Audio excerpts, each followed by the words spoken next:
call alongside premiership players Lauren Arnell and Stephen Williams. Suns ready to rock and roll. They need to try and snap a 6-game losing streak tonight. Their only hope of playing in September. They've never won at this ground either. We'll see if Damien Hardwick can turn his fortunes around. And the Crows, meanwhile, looking to go back-to-back and win their 5th game in 6 matches as well. They'll be in the top 4 by the end of the night if they can do so.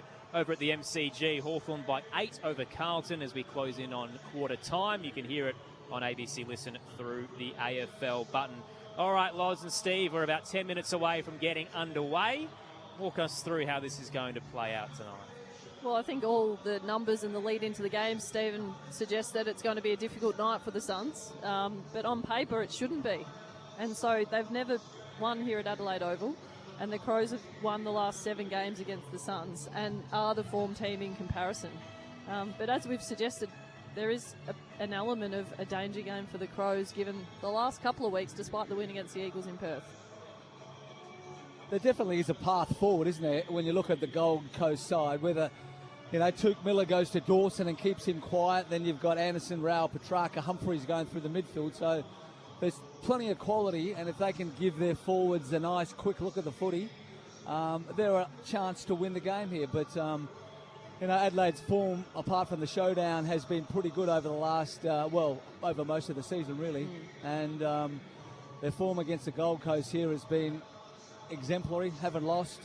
And they're probably stung a little bit with the output of their midfield, cleaned up during the showdown. They showed some signs against the Eagles last week, particularly in that first quarter. But I think it's all about Jordan Dawson. He seems to be the heart and soul of Adelaide. When he plays well, he uses the ball so well, he kicks goals, and when he gets in that rich vein of form, he can hit the scoreboard really quickly and hit it a number of times. So if Gold Coast, I would imagine Tuke Miller's probably the player that's going to sit on him and try to quieten him. But it's hopefully Gold Coast can make it interesting and close early.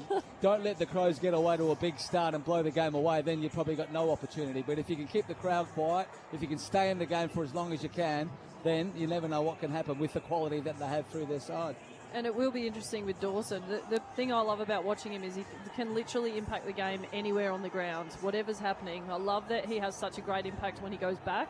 We know how smart he is when he drifts forward from stoppage, and his ability to run hard from back half stoppage and burst forward and burn players like Tuke Miller who may go to him is an incredible weapon. And it reminds me of times like I loved Nick Dacos last night. I'm not sure if you guys caught the end of that game, but his defensive efforts, Dacos last night late, I hadn't seen him do that before. And we know Dawson shows up and does that week in, week out. I love that you mentioned Stephen Bailey Humphrey. He's a player who I love watching play footy. But to me, in this Suns team, it just seems like he's unlucky with the mix because there are so many elite mids ahead of him, and he's currently warming up with the forwards. To me, he's a midfielder, but with the mix of players they've got there in the Suns, it's difficult for him to get midfield time.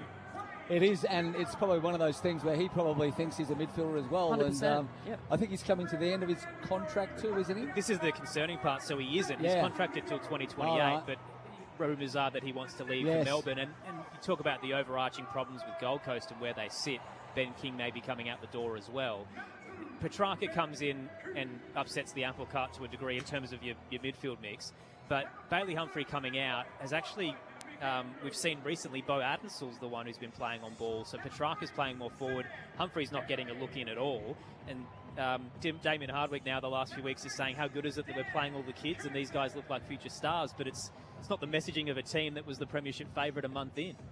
No, that's exactly right, because they started off the year, Petrarca was probably best on ground the first 2 or 3 games, and the Gold Coast were flying, but it's going to be a real test of Damien Hardwick's coaching, isn't it? We saw him go through a rough period at Richmond, then all of a sudden was able to turn it around, and he had a lot of guys that could play a role in that Richmond side that weren't out-and-out stars. He had the stars, obviously, but he had a lot of guys that would just do a job for him. And whether he has that same mix here, I'm not too sure. And that's probably where they've shot themselves in the foot, because the role players that you need, and I couldn't agree with you more, I think you need role players in a successful team. You can't just load up with stars. And by bringing Petrarca in and losing Flanders, Budrick and Fiorini, I feel the Suns mix is way out of whack. On paper, they look fantastic. but you have to have role players in your team that can show up and be that versatile option for you and play a role where they don't care if they're getting 10 touches for the game. They don't need 20 next to their name, but they'll play their role. It's almost like an all-star team where they got 10 midfielders and they just push them out in different positions because they can't fit them all in their best positions. So that's something they need to sort out, and they need to do it quickly. And that's what the coach has to do. That's his job, to convince these guys that, look, we need you to play a role here. He's able to do it at Richmond and do it really successfully. Can he do it here? Time will tell. Has exposed the depth a bit as well. So Damien Hardwick's going on about how, look, Alex Davies and Daniel Rioli and Lockie Weller all out, and I reckon Rioli's probably the main one there. The others are handy, but aren't essential. So I think he's trying to deflect in terms of the form lines, but the reality is, they're not A-graders that he's missing there. Well, he's also not picking Charlie Ballard, who prior to Hardwick and prior to the ACL was playing exceptional footy as a key defender, and he's kind of moved in between key defence and key forward and hasn't been able to find a place in this team. So you've got a player of that ability who's from South Australia. Yeah, Mitcham boy. And not getting a git just purely from selection. Yeah. And he's just a great drop-off mark, wasn't he? He could read the play and be that third man up and take a bit Harris Andrews-like almost. But, for him to not be able to find a spot in the back line that's been, as you mentioned, Lauren, leaking like a sieve over the last 6 or 7 weeks. And you floated how important it is to start well for Gold Coast tonight, Steve. The last time these two sides played, which was here round 19 last year, Adelaide won by 61 points. They kicked the first 11 goals that game. The Suns were goalless for a half, had a little bit of a fight back late, but it was all one-way traffic. Neil Bullen was the one who picked up the 3 Brownlow votes in that game. Jake Saligo got 1, and it's his 100th game tonight, so huge shout-out to Jake Saligo, who has had a couple of hardships over the last few years with his heart palpitations and having to have surgery, the ankle during this year. But this is a guy who very early in his career, as a later draft pick, was signed long-term till 2029. So the Crows knew early that this was a guy who would be something special for them, and tonight he gets to raise the bat in his first milestone. Yeah, it's great to see, but he's probably another one of those guys that we talked about that's primarily a midfielder but has been pushed across that half-forward line and probably hasn't had the impact that he would like this season because of the fact that he hasn't been exposed as much through the midfield. Suns in their bright red tonight as well as we get ready to get things started at the Adelaide Oval. The Crows have their Indigenous trip as part of NAIDOC Week, which was designed by Wayne Miller, so great that he's back to play in it. So it's got some footprints in the form of a sash that represent his path through country football. There's an outer circle with white dots that symbolises his nanas and his ancestors as well. Smaller circles inside about his junior clubs, and then around that there's a few little handprints and personal symbols from his close family, including his wife Nina and his 2 sons Carter and Stanley. So great to see the Crows in what is an excellent strip again tonight, but predominantly it will be navy against the Suns red. And as expected, Loz, not just because of the cold night, the travelling Suns cohort is limited to about 2 rows at the northern end. Yep. So it's going to be pretty one-sided in terms of the crowd tonight. And that's the beauty of Adelaide Oval, isn't it? We love the atmosphere that the home crowd is able to bring, and Crows fans continue to show up no matter what. No late changes tonight. Bharat Sundaresan's out in the middle to do the coin toss as well. Good friend of ABC Sports. Over at the MCG, it's Hawthorn by 2 points over Carlton at the first break, 2-2-14. Straight 12, very wet there in Melbourne, as it's been on and off here in Adelaide. Jack Ginnivan's kicked 2 goals. The debutant Flynn Riley has 1, as does Mitch McGovern. So low-scoring, close affair at the G, and you can hear it on ABC Listen through the AFL button. Otherwise, we're about to rock and roll here in the Festival State. Adelaide looking for their 5th win in 6 games and to jump into the top 4. The Suns trying to snap a 6-game losing streak that is their most since 2019, when they won their first 3 games and then disappeared for the rest of the year with 19 straight. So we'll see if Gold Coast can find an answer tonight on the road at a venue they have never won at. Aaron Bryant's Tom Wilson to call the action for you alongside Lauren Arnell and Stephen Williams. The 5th member of our commentary team who is going to brave the conditions tonight downstairs is Josh Money. He had his eye on the coin toss just then. What'd you see down there, Josh? Well, fantastic form from Bharat with the coin toss. Really good technique. And Noah Anderson, the captain from the Gold Coast Suns, has won. And they will kick towards the southern end of the ground to start this game. It's not exactly ideal conditions for boundary riding, but as we've touched on, the Crows fans always turn out. So really, really good turnout from the Crows faithful for this game tonight. As you said, not too many from a Suns travelling point of view.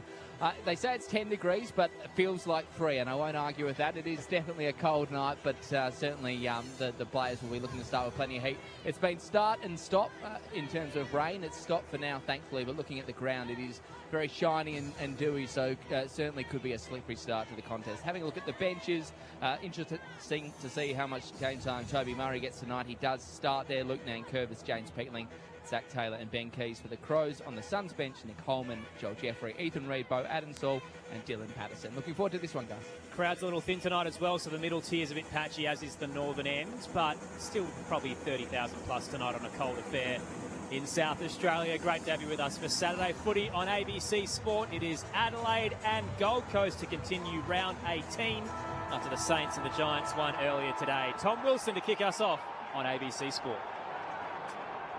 Big contest in the middle of the ground. Launching high was McAndrew, but Moyle gets the clearance immediately inside the 50. Went through the hands of Michaelani. King with company of Keane. Michaelani with the clean hands. All the way back to Worrell on the outside of the boot towards right half back. A high ball. Catch that. Hewland over the top. Bashes it over the boundary line. We'll have a throw in left half forward for the Suns. Bit of feeling out at the moment. Tuke Miller runs straight towards Rory Laird, playing in that forward role at the moment. Best and fairest winner at Gold Coast. Tossed in. McAndrew taps it down. Charging through was Curtin, but left the footy behind. Head over it, but unable to win it is Petrarca. Bodie Hewland becomes the tackler on Rochelle. Will get a ball up. Still on the eastern wing. No score in the early stages. Sam Berry alongside Matt Rao. That is an absolute dream in terms of bulldozers and tackling machines. McAndrew taps it down. On the chase was Anderson. Bit of pressure in the tackle from Rankin, but did get boot to ball. Chipped it a couple of metres. The Crows cut it off. Rankin gets it to Dawson. Berry and now Curtin. Slick handball chain in traffic, but the kick's no good. Blasted it down the line. McAndrew cuts it off and looks inboard to Noble. Gee, he wants to go. Puts on the Jets immediately on the half volley. Runs a mile and kicks inside 50 for Gold Coast. 2-on-2. Fist comes in from Keane. Keeps following up as well. The Irishman uses Worrell and Wayne Miller can get the exit. Yeah, back into the team. Looking long for Saligo, who nursed Noble under the footy and kept his feet. Did the Crow in his 100th game. Takes a bounce in the conditions. Handballs to the skipper at centre wing. He lowers the eyes looking for Taylor Walker, but he kicked it straight to Collins at right half back. Such a great read from Sam Collins, peeling off Fogarty to intercept that ball. So the Suns move it to left half back. Bodie Hewland takes the mark and hands it to his brother, Zeke. Fresh off a career-high performance, sends down the line. Beautifully weighted kick to Walter, who was waiting behind ball ace. Takes the mark at left half forward. It's a mongrel of a kick off the side of the boot, but down in back play. Keane has gone to ground, tangled with King, and a free kick's going Gold Coast way. Well, we didn't really see that one. It was off the ball a little bit, but both players certainly went to ground, and Keane, who never is happy when he gives away a free kick, was demonstrating with the umpire, but what a great opportunity for the Gold Coast. Ben King, probably one of the best converters in the competition, so he shouldn't have much trouble from 15 metres out. Slight angle to the left. He needs a big night after Charlie Curnow kicked 5. He's down 4 on the Coleman. Ben King comes in off a couple of steps, gets Gold Coast off to a hot start. First major goes the visitors' way. The Suns 1 straight 6. Adelaide yet to score. 2 played in the opening term on ABC Sport with Lauren Arnell and Stephen Williams. Well, guys, it certainly looks like the Suns want to play super fast out of their back half, and while Noble had the first play inside 50, Saligo got him done the other way really well. I love the intercept from Sam Collins, and the crowd is the reaction here on watching the replay of Keane v King. I don't know, it's hard to argue that one if you're a neutral supporter. Stephen, what do you think? Yes, I think that one was definitely there, but just the penetration, I think it was Zeke Hewland that was able to kick that ball, getting over the top of James Ball-Ace and finding Jed Walter, and not much of a kick inside 50 by Walter, but the free kick was there and a good start for the Suns. Back in the middle of the ground, Moyle knocks it down, McAndrew follows up, Anderson sockers it forward for the Suns. Goes about 10 metres, charging off centre half forward was Miller. Ball in dispute. Hewland's there again, the Bodie variety. Back to Miller, all the way back to Collins. They've gone to Zeke Hewland at left half back and finds the target up the ground in Graham. So centre wing, true centre wing, out of side. Goes to the logo and Anderson. The switch is on. Dangerous kick towards Noble. Saligo nursed him under it again. Coming out from the forward line was Murray there for the Gold Coast Suns, and then Cook stole it off him, handballed it back to Dawson. A good tackle laid by Lombard, and Dawson's nursing a tackle now from Noble to Cook. Geez, they're in a phone box, the Crows, but they get it forward to Neil Bullen at centre wing. Turns and goes at left half forward, spots it 2-on-2. He's kicked towards the Suns' direction though, and Sam Collins will gobble that up. That's an easy one for one of the best interceptors in the game. For a team that was minus 32 tackles against the Pies, I think the Suns' pressure very early in this game has been exactly where it needs to be, at a high standard. Collins heads across D50 to Bodie Hewland, who's had plenty of touches early. Now to the Wangadeen stands, left half back for the Suns. Oscar Adams, the Glenelg product, heads through the eastern side. Fist comes from behind by Moyle, trickles its way up towards the Wangadeen stand. Hard tackle by Powell, it's too high. Free kick going Adelaide's way. Jake Saligo pops up with the ball, and again the crowd will respond to the milestone man. Taken at pick 36 back in 2021. Short pass to Rochelle, lowers the eyes and honours the lead of Fogarty as he drills it towards the light tower. Mark taken right forward pocket, 30 from home. Difficult angle though for the Fog. The Suns had a number of players back inside their defensive 50, but when you're back there and you're loose, you just got to look around and find out the holes where the opposition are going to kick the ball into, and it was far too easy for Fogarty to lead into that open space. In a rich run of form, 9 goals in his last 2, Darcy Fogarty. That back injury is gone. Stutter step, Fogarty comes in, gets right underneath this kick, and it's across the face. The pack will converge, couple of flyers. Zeke Hewland wants to rush it. Collins gets the handball across to Noble, thumps it on the outside of the boot with a wobbler, and it just stays in as Adams takes the mark right on the boundary line, or does he? No, I think he just fumbled it over the line, so the boundary umpire's called for a throw-in. Bit of a juggle, won't go his way. So it'll be tossed in right half forward for the Crows, who were down 6 early at the Adelaide Oval. Got an opportunity here to hold it in from the boundary throw-in. Candrew down, drove by Curtin through the legs of Neil Bullen. One Hewland to the other, now Noble. Anderson, a quick kick out of defence, didn't really take a look, and he's kicked it straight to Cook. Centering ball to Miller, just forward of the centre circle for the Crows.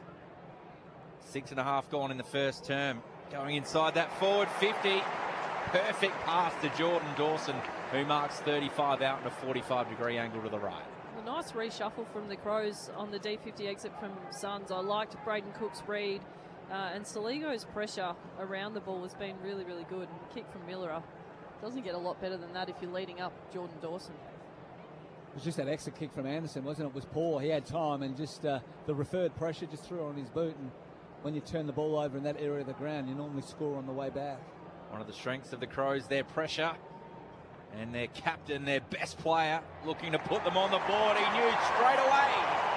Jordan Dawson gets them on the board. They're 1 straight 6. The Suns are the same. It's all level here at Adelaide Oval. 7.5 gone in the first term. Already had the 5 disposals, has Jordan Dawson, so doesn't seem to be anyone going to him with a hard tag, which does seem surprising because he is the player that can take the game away.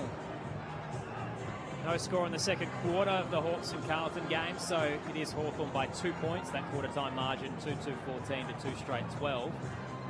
Nice quick question for you without notice. Jordan Dawson's missed 3 games this year. You win the All-Australian blazer off that? I knew that was coming, yes. I've been fortunate enough to see many of his games, and he's top 5 in the league right now for me. I think he's an All-Australian player this year, absolutely. Already has 2 blazers. Very much be a Brownlow medalist. He certainly stands out when he plays well. Scores level, McAndrew out of the ruck, scoops it away from Moyle and dishes it off to Rankin against his old mob. Into the 50, finds the hole where Collins is waiting. Couldn't really reward any of his forwards there. Another intercept for the Suns defender. Speaking of All-Australians, he's a 2-time All-Australian 44 member, but has never actually won the blazer, Sam Collins. And 3 intercept marks in 13 minutes of footy. Gets it to McAndrew, down the broadcast wing. It's a little long for the pack that converged on the logo. Worrell at the back under a bit of duress, tackled quickly by Patterson. And now Holman wraps up Neil Bullen at right half forward for the Suns. So scores level, goal apiece. We've played 8 minutes here at the Adelaide Oval. Quick ball up right half forward for the Suns through Moyle's legs. Working hard in there is Petrarca, but Rankin fetches it out for a moment. Ball in dispute again. Michael Annie laying a tackle. A little bit high, says the umpire. So Lombard's going to win the free kick. 60 from home at right half forward for the Suns. And he's going to kick it to the top of the goal square. King sitting under it. Worrell with the fist. Dangerous at the back. And Curtin smart enough to get it over for a rush behind in front of Walter. So the Suns 1-1-7. Adelaide 1 straight 6. Almost 10 gone in the first term. Brownlow medalist Matt Rowell yet to have a possession, so it's really hard to understand a guy like that hasn't been able to get hold of the footy yet. It's been a disappointing year after that broken thumb. Miller bangs it long to right half back. Bit of a fumble from Borlase as he tried to outmatch Murray. With hands, it rolls over the boundary line. Does love playing the Crows though, so he's had 8 Brownlow votes in his last 3 against them. Slow start tonight for Matty Rowell. One of those ones that the Suns will be very miffed about in terms of state of origin and what it meant long term for their season. Tossed in, Maul caught behind but wins it down for the Suns. Tracked by Dawson that bounced off him. Ripped away by Curtin, who gets it to his skipper, and Adelaide are almost away. Peatling with a little fumble on the fingertips. Saligo tries to tow it forward. Throw a blanket over them at the moment, and Keys gets it out. What a sweeping handball to release Peatling. Gives it to Rankin. They've got the overlap, and it's perfectly hit towards Thilthorpe. He can hand it off, and running into goal, Josh Rochelle. Whips around the goalpost. No Selly this time. Just looks to Riley to say thanks. And the Crows up by 5 at the Adelaide Oval. 2 straight 12 to the Suns. 1-1-7. 10 played on ABC Sport. Ben Keys was the player, Loz. He was the one that was able to get his hand on the ball. He's only had the 1 possession, but it's a goal assist. He was able to just get that ball out, and then from that point on, the class in the Crows midfield was able to take the ball forward, and really nice teamwork there by Riley to hand it over to his teammate and kick an easy goal. And score from midfield stoppage too. We spoke about this in the pre-game. You can talk as much as you like about the class on paper for the Suns. But the Crows doing everything they need to around stoppage. There's some interesting games being played. I'm looking forward to watching a little bit more before we delve into some of the tactics from the Suns at stoppage. Petrarca's another one that hasn't touched it yet either, so him and Rowell have to get themselves into the contest. So back in the middle of the ground, McAndrew up against Reid. Petrarca got his first touch there. Handball was a stray to Berry.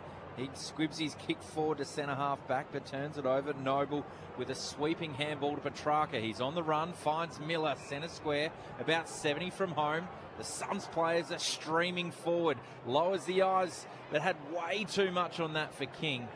And the Crows are pretty happy to see that out over the boundary line in the right forward pocket. Looked a real opportunity then. The Suns just took a little bit long. They had Walter leaning back. Probably should have gone deep to the top of the square with that one. Crows by 5 here. Tossed in. Suns 50. Double tap down comes through from Reid. Only found Laird. Tried to get a handball out of traffic. Gives it away. Reid throws it on the boot. Tumbles up towards Walter. Right forward pocket. Quickly wrapped up by Borlase. And escorts him very cleanly to the ground. That is an excellent tackle. We'll put that in the dictionary. Holding the ball. Gentle caress as he just pinned one arm and walked in towards the turf. Been a revelation, hasn't he, James Borlase? This year struggled to get a game the last few years, but he's been almost their number one tall forward. Tall defender, sorry. Keeping Jordan Butts out of the side. He kicks along up to the broadcast wing. A fist comes in and knocks it over the boundary line. They're going to have a bit of difficulties at the end of the season. Nick Murray apparently has been reached out to by the Roos, so a few of their backs are hot commodities right now. Josh Money downstairs. Yeah, you'll see Toby Murray has gone into the ruck for the Crows. He's been on the bench for the first 12 minutes of this one, so clearly in that backup role with lower minutes. So Reid, his opponent, knocked it down towards Berry for the Crows, who's tackled by Power for the Suns. Dawson tag teaming as the deepest forward with Thilthorpe right now as well. Murray wins this hit out towards Rao. Fighting for it at the back of the pack was Bodie Hewlin. He's wrapped up in a tackle by Toby Murray. Rugby league happening out there. Scrumming forward for the Crows. Umpire tries to get it moving. Murray again knocks it down. A free kick in the back play going the way of the Suns. Holding. Matt Rowell, first touch. Shall we be very happy to get his hands on the Sharon? So just defensive side of centre wing. Members side of the ground. Suns trailing by 5 points after kicking the first goal of the game. Rowell up towards the corner of the centre square. Reid was flying. Trying to rove that is Adensall, but couldn't be clean in that moment. So the Crows gather. First through Nankervis. Now Michaelani down the line to Dawson. Big fist over the top from Adams, and that's out over the boundary line. Did that go off a boot of Berry? It did, out on the full, right in front of the Crows bench. Just a bit too much momentum for the young bull there. The umpires aren't totally convinced, though. They might be checking this upstairs. Come together in a triangle, and it is, the lasso free kick that we all thought it was. Matt Rao to get it. Surely the lack of crowd feedback gave them all the information they needed. Rao looking across the half-back line, didn't really like what he saw, so points long and tells the Crows where he's headed. Bangs it up to the attacking edge, right half forward. Fist comes from Borlace, loops its way towards centre wing. Waiting there fortuitously was Murray, but he's set upon quite quickly by Cook. Get a ball up. Jai Murray is one of the 5 Burleigh Bombers out there, so a couple of these young guys who all went to school together and know each other quite well and will hopefully stick around at the Gold Coast given their exoduses over the years. Murray taps it down. Cook with a bit of a sidestep releases Michaelani. Up to left half forward. Good body work from Fogarty, but Collins followed up. Gets another fist over the boundary line. I'm enjoying this matchup, Fogarty v Collins. Fogarty is in a rich vein of form the last few weeks, but Collins as well. What a season from a key defender, and he's such a difficult matchup. Quicker than he looks, and very, very strong 1v1. Imagine the combined bench press between those two. He'd run out of weights, wouldn't he? I reckon so. Boundary throwing, Berry bursts through. Petrarca grabs it, gets it to Rao, throws it on the boot, round the body. Read best by Miller, but just couldn't complete the mark. Lays the tackle on Lombard, who gets a handball away to King, to Walter. Lombard runs forward, can't quite gather for the moment. Can he get away from Laird? He does for the time being, steps inside. Quick handball away, kick smothered by Jai Murray, as in Murray's kick was smothered and ends up in the hands of Laird. A quick dump kick out of the play. Walker really wasn't looking at the footy, and it's going to be front on contact. No! A free kick to Fogarty. Not sure McAndrew knows what that's for, but he goes inboard and finds Peatling on centre wing. Peatling heads towards the attacking 50 arc. Little shove from Rochelle on Jeffrey, then wins it at the back. Tackled for his trouble, got it out to Walker, and he's engulfed by McAndrew. Ball up to come just outside the attacking 50 for the Crows. They're currently up by 5 over the Suns, 2 goals to 1-1. Toby Murray taps it down. Rankin tries to throw a boot at it and ends up chipping it to himself up against Adensole. Tries to work some magic off balance and tumbles it through on the left for a minus score. It was nearly... Not quite Eddie Betts. Yeah, picture play, but that's just another blemish for Adelaide. They're up by 6. 16 played in the opening term on ABC Sport. So Hewlin brings it in. Finds the target of Jeffrey, right half back. Taking his time, the Crows set up well. He's going to go long down the line. He's trying to smother that on the mark. I think he's at least touched it. Play on, says the umpire. Toby Murray with a big smother, a big spoil rather over the back, and then a smother there from Cook on Jai Murray for the Suns, and Peatling's been tackled high, so he wins a free kick. 80 from home. He's going to send a high ball inside the forward 50. Mark that. No one can. Keys roves, though, over the top to Neil Buller. He's mowed down in a tackle by Bailey Humphrey. Oh. Got him. They do call him Humphrey the Bear, and that was just an absolute monster tackle. Tossed up. Tap down from Moyle for the Suns. Jeffrey looks for the clearance, just bouncing its way to the defensive edge. Borlace attacks it hard. Handballs off towards Miller. Worrell wheels away from Petrarca, who's been quiet. Gives it to Rankin. Miller in the corridor. Bullet pass straight line up towards Neil Bullen. True centre half forward. The Nibbler sets it up 20 from home. He's looking for Walker. Getting back is Bodie Hewlin with the fist. Diving across is Oscar Adams. Did he paddle it out deliberately? Yes! Jamie Broadbent marches in and pings him. Free kick going the Crows' way in front of the scoreboard, and it will be handed to Ben Keys. Not too much, is there? The defenders can do anymore. Wasn't a lot in it, but the umpires jump all over those these days. Crows fans with a little bit of trepidation. They know this is the Ben Keys pocket where it all went wrong a few years ago. He opens the angle, snaps it low towards goal. It's going to sit on the goal line. A fist comes late. Collins knocks it through. Adelaide by 7, just the 1 lead change in this first term. We've played 18 minutes. Aaron Bryans and Tom Wilson alongside Lauren Arnell and Stephen Williams. Crows been on top in this last portion of the game. Noble trying to get some run. Takes 2 bounces from the kick in. Up towards centre wing. Reed flies from the side. Couldn't complete the mark. Berry's at the bottom of the pack, and he gets it to Peatling, who pushes it back inside the forward 50. Noble gets hands to it, but runs out over the boundary line. Left half forward for Adelaide. They're up by 7 points, 19 gone in this first term. Saturday footy for ABC Sport. Important game for both teams. Crows trying to get into the top four. The Suns trying to keep their season alive. Moyle hits that straight back to the boundary line. Peatling is nursed over it. There by Adensel, and we'll do it all again at left half forward. Just starting to get in front, 27 to 16 contested possession. So Adelaide, and it's really obvious just looking at the game, starting to win the ball around the contest. Humphrey still without a touch as well. Petrarca's got 3 now for the evening. Tossed in, tapped down straight towards Cook at the back. Kicks up to the top of the goal square. Bodie Hewland actually could have taken the mark. Went for the fist. It was because there was a holding free kick in the goal square, which both our experts aren't totally sold on. Joshua Shelley's going to get it. Adelaide with a set shot. Again, if the crowd feedback is minimal, you're getting a message that there probably wasn't a heap in it. So Jeffrey paid for a shepherd in the contest. Played a block, didn't he? Yeah. Which I'm not sure the umpires really have much of a handle on craft, defensive craft anymore.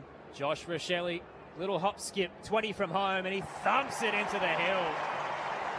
David, everything from up close. 2 for the night for Joshua Shelley. 1 away from equaling his career high in a season. He's got 29 for the campaign, and the Crows are up by 13 early. 3-2-20 plays 1-1-7.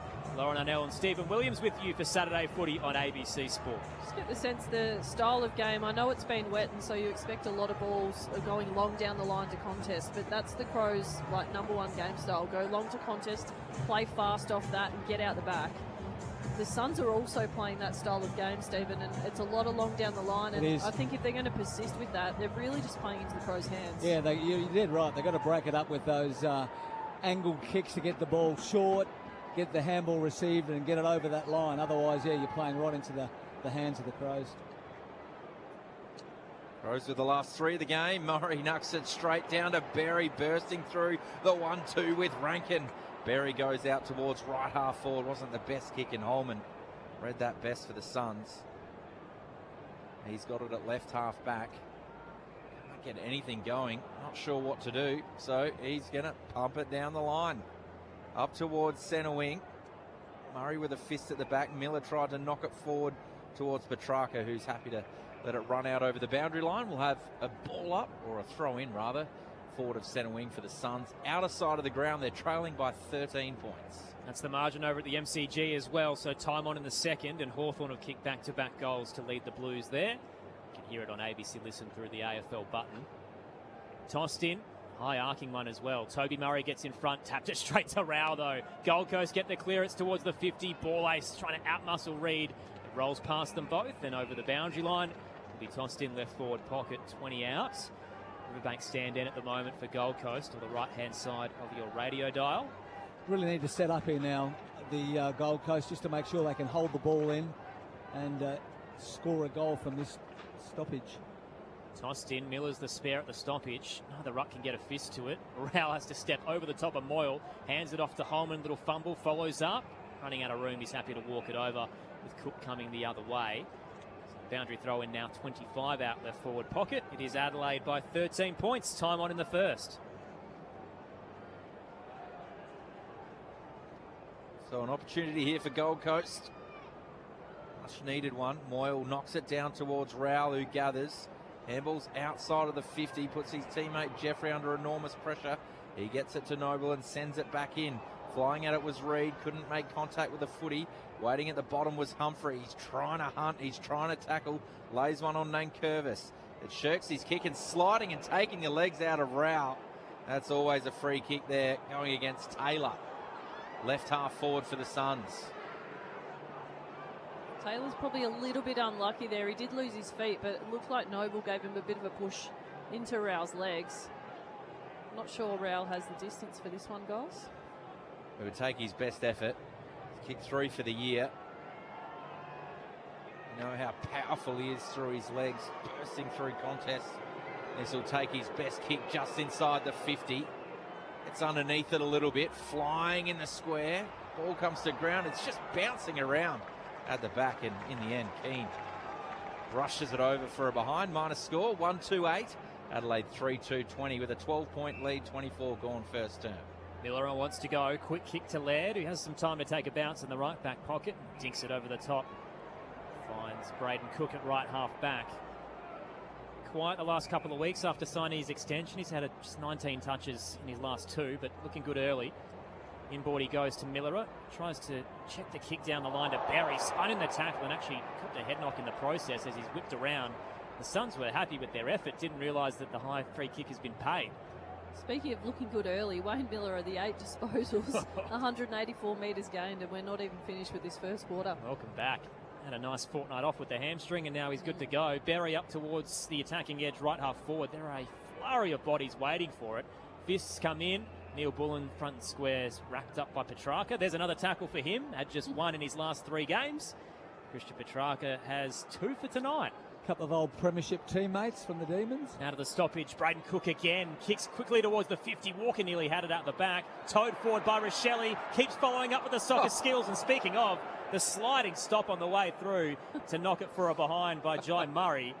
Or will it be a boundary throw-in? It was the other side of the padding. So we'll get a chance here for the Crows in the northern end. They're currently up by 12.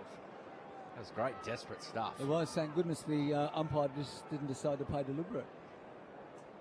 Moyle knocks it down. Roving Berry to Taylor. Sweeping handball out wide to Rankin. He just dropped it at the wrong time. Miller put some pressure on it. It's rushed out of there. Forward 50. Trying to get it back in through ball ace. And the umpire has paid a free kick to Laird. So just back from right half forward for Adelaide. Well on top in this contest. Leading by 12 points. Goes short to Michael Annie, not the required distance, so Laird will get it back now. It goes inside the 50 towards the pocket. Under the footy was Thilthorpe, and first touch was Mac Andrew. So he's going to get paid the mark on his second attempt. It's an interesting one. I think if the forward has the same attempt, they pay the mark in front of goal. And so if a defender's going to get his first hands on it and then take it on the second grab, you should pay it too. Long kick from Andrew as he heads to the eastern side. Moyle with a couple of juggles, sticks it. Mark paid. Left half back, crowd's a little unhappy. There were a few hands in there.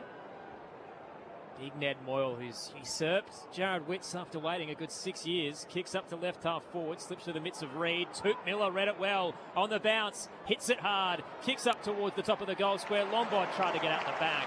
Dan Curtin with the fist in front knocks it through. It's Adelaide by 11. 3 to go in the first quarter on ABC Sport. Tough matchup, wasn't it? The taller Curtin just did everything right, got back and just put a fist through the ball. Probably not the best option. Curtin did well, used his size to his advantage. Rankin short to Neil Bullen, made him earn it. Going to go the 1-2. So Rankin bursts through centre half back up towards the wing. Thilthorpe Moyle, he got his hands to it. Roving there is Adamsul. Back to the big ruckman and Moyle. Can he be clean? He can be clean enough to Adams, to Rao, to Noble. He stepped inside hunting. Rochelle gets his kick away in time. Up towards left half forward. Reed brought it to ground. Roved by Humphrey. Sweeping handball looking for Miller but missed him. And there's Crows waiting. Dawson's one of them. Shuffles it, or raffles it I should say, with the big ruckman in McAndrew. But his kick's intercepted by Graham on the corner of the centre square. On return, Will Graham from the hamstring. Kicks up towards the 50 for the Suns. Miller gets in front of the pack, knocked it down. Took Miller was lurking. Kicks right under the footy though and curls it all the way left. Out on the full free kick, Adelaide. Took Miller just really settling into that half forward mid roll, but even though he's in the right spots, he hasn't been as damaging on the scoreboard yet.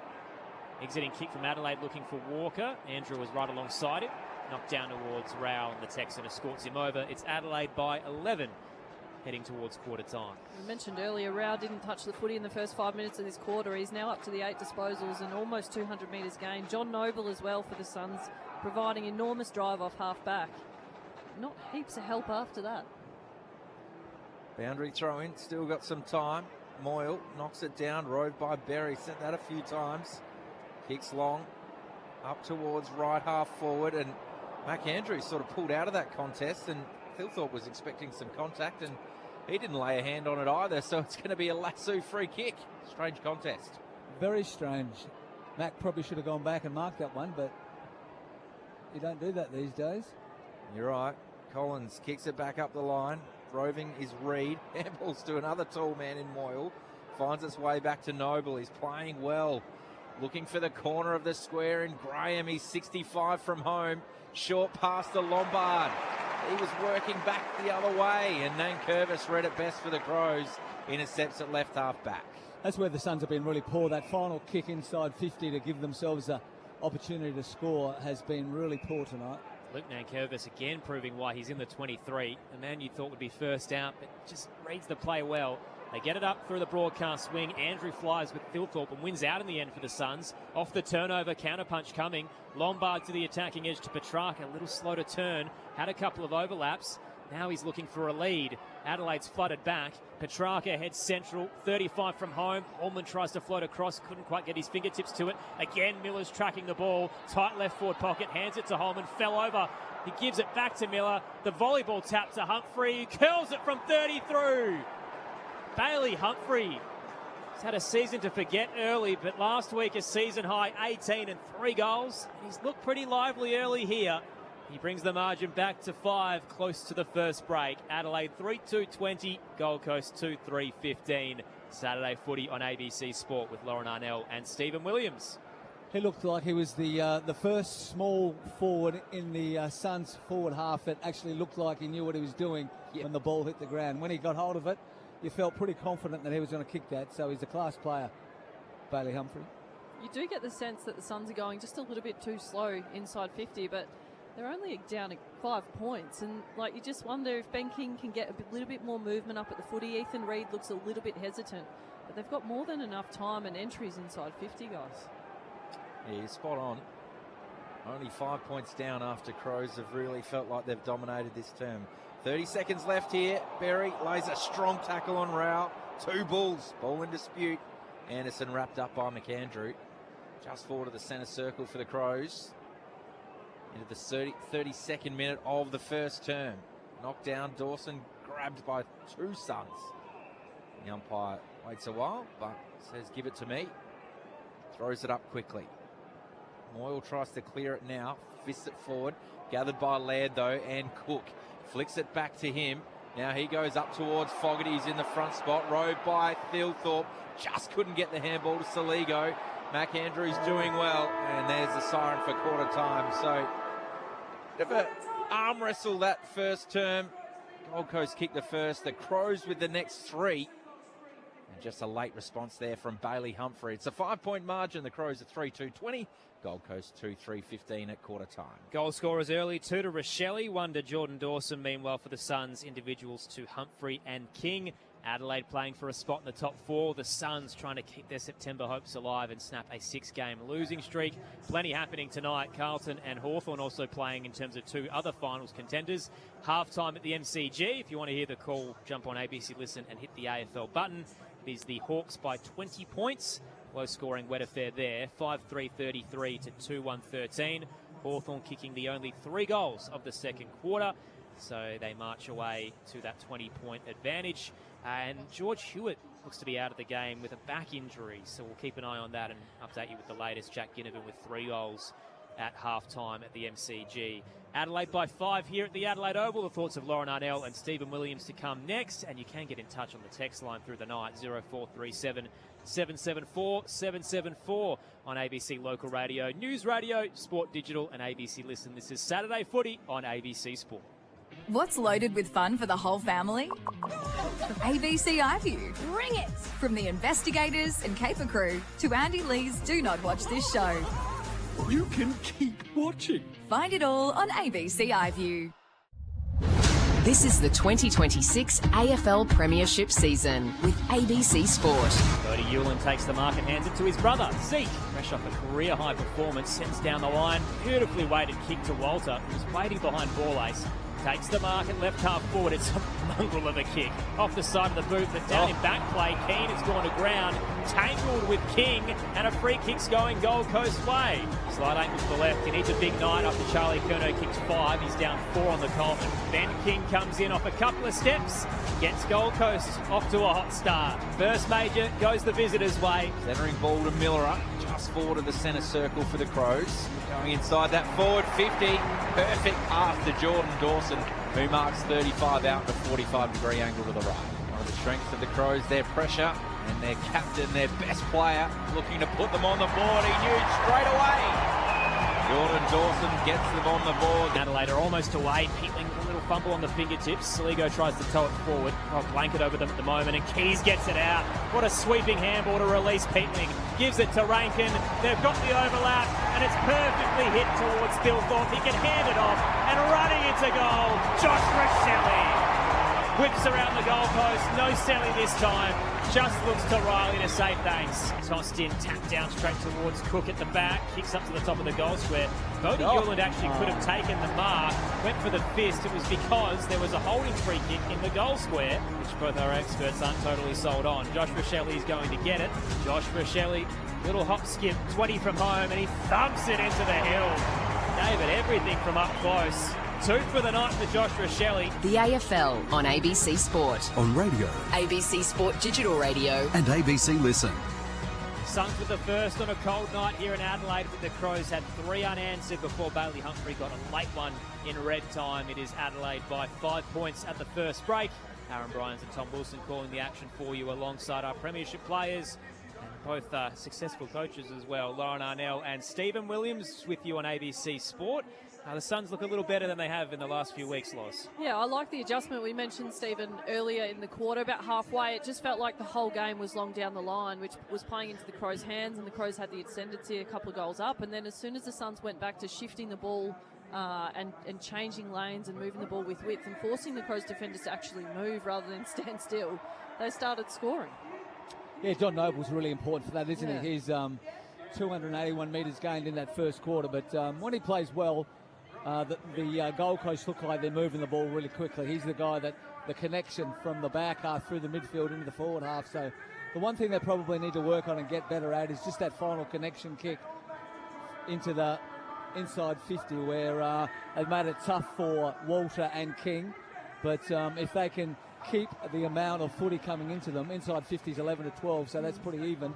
If they can give them enough opportunity and move it a little bit quicker, then they can certainly put some serious pressure on the Crows on the scoreboard. It just seemed like the player that's taken the mark about 60 out and just been really slow, and it's almost like you've just got to get a little bit more intensity up at the footy from King and Ethan Reid as the tools. They're just waiting, and that's playing into the Crows defenders' hands. I'm thinking the shift that we saw from the Suns later in that quarter, it takes me back just a couple of weeks ago to the showdown, and Port Adelaide controlled the game by chipping the ball around and changing lanes. And we've seen that work just in the last 5 or so minutes of that quarter. I think that's the recipe for the Suns. If they want to beat the Crows tonight, they have to be braver than just kicking along down the line. Yeah, because as you said, that plays into Adelaide's one wood, doesn't it? They win the ball back, hand the ball off to Malira, Michael Annie, Laird, these sort of blokes, and then away they go into their forward half. But yeah, if you can make them accountable, make them come up and chase their player, and all of a sudden then you've got some one-on-ones in their forward half, the Gold Coast forward half, and that exposes the Crows defenders. Adelaide defensive profile's up there with the best this year. Their scoring's taken a bit of a dip, which I'm sure they're trying to work on now that they've got the 4 tools. But yeah, you don't want to be banging it down their throats when you've got some of the best interceptors in the game. So the Suns will see if they can head their ball movement and bounce back in this second quarter, down 5 points at the moment. Over at the G, it's the Hawks by 20 points at halftime over the Blues. Earlier today, the Saints defeated Port Adelaide by 14 points. They were up by 36 at halftime. It got down to 3. Then Zach Butters landed awkwardly in a contest with Max Hall, and it looks like he's done a syndesmosis, which could end his campaign and maybe his career at Port Adelaide.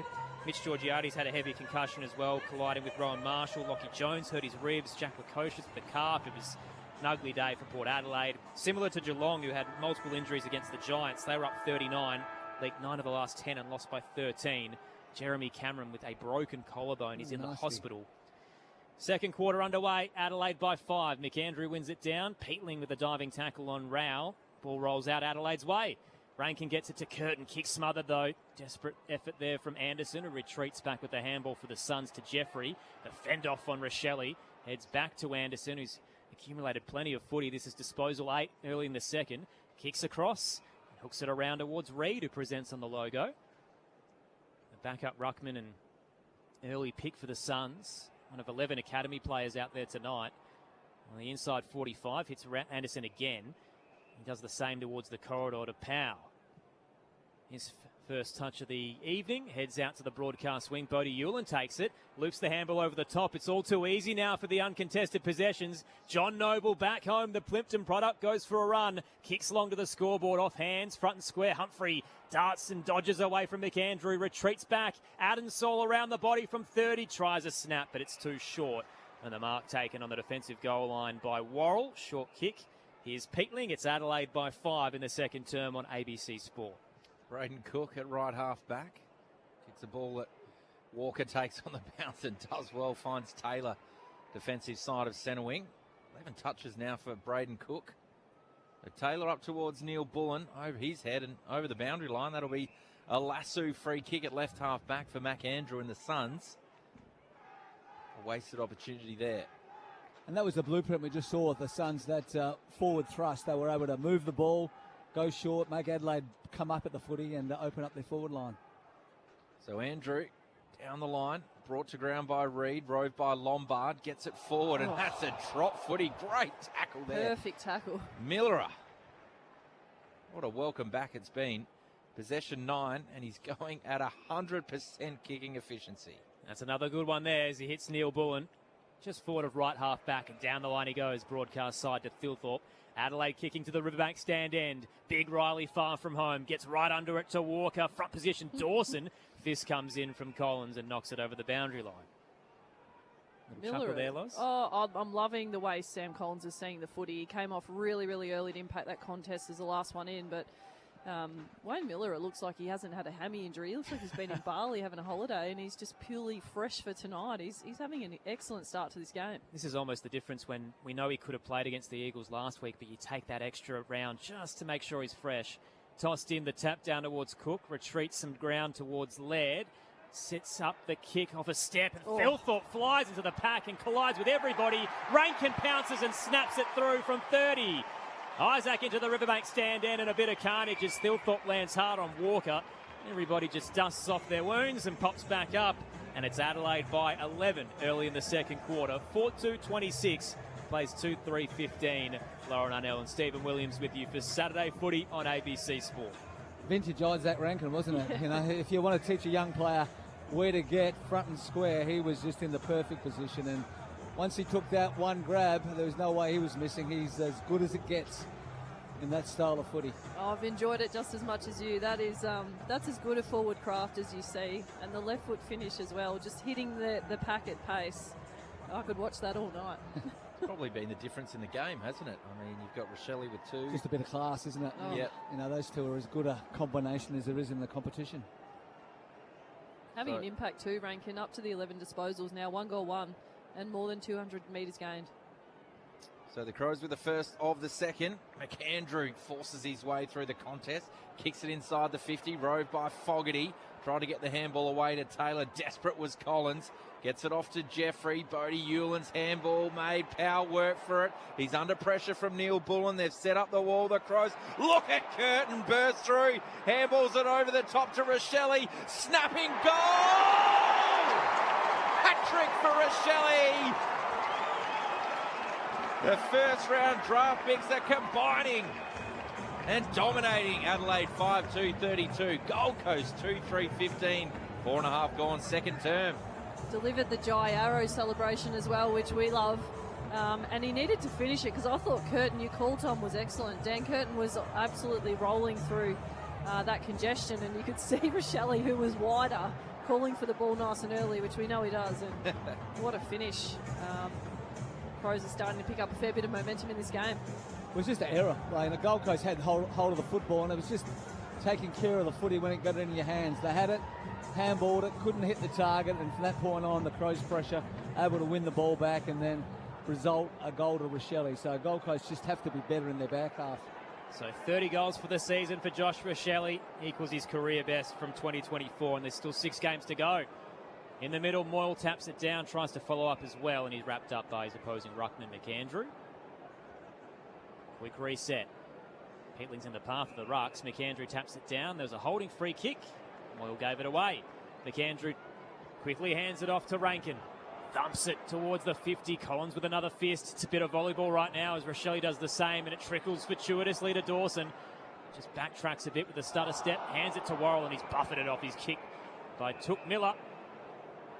It'll be a free kick to the Suns, right half back to Andrew. It is Adelaide by 17 points. We've played 5 minutes in the second term on ABC Sport. The Suns just have to stand up now. It's almost like the game is on the line in the next 10 minutes. So Powell made Hewland work for it in the middle of the ground, the Zeke variety. And in the centre circle, that pressure just kicked it straight to Laird. So centering ball to Michaelani. He's got Miller on the run. Humphrey just read it better.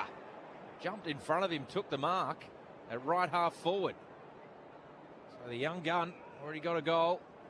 Crows have kicked 5 of the last 6 though. Up inside the 50. Too much on it for Reid. And it goes off, hands out over the boundary line in front of the scoreboard. I don't think the kick was that bad, to be fair to Bailey Humphrey. Ethan Reid is, what is he, 202? He needs to be having a crack at that high ball. Well, that's his job. Just ran under it. Adelaide by 17, tossed in. Suns 50. Moyle pushes out McAndrew but can't get the footy.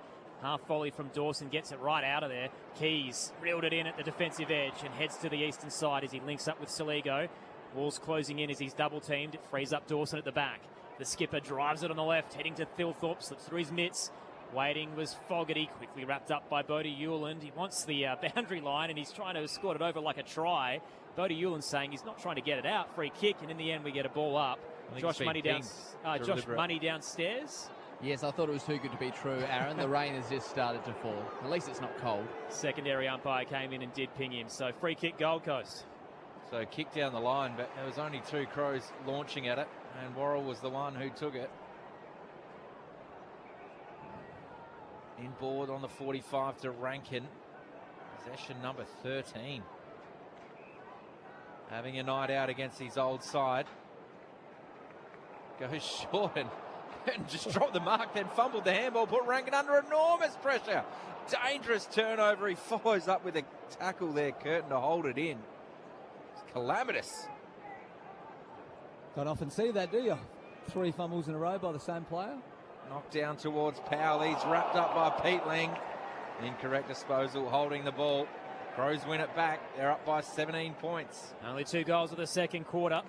The margin was just 5. Short kick to Miller, who turns on a dime and breaks away through the corridor. Kicks to the 50. Dawson, well held by Jeffrey. Holman tried to soccer it away and missed. Fresh air, he freed up Thilthorpe, but his handballs to no one. Lombard's there for the Suns. Gets it back to Holman. Off balance around the body. Kick a little bit too long for his target on the wing and Reid. Walter out the back. Turned into trouble. Gathered the footy and ball ace gets him. We'll get a stoppage just behind right half forward for Adelaide. Still half-time at the G where the Hawks lead by 20. It's the Crows by 17 here. Ethan Reid again just running underneath the ball. Yeah, we all saw that.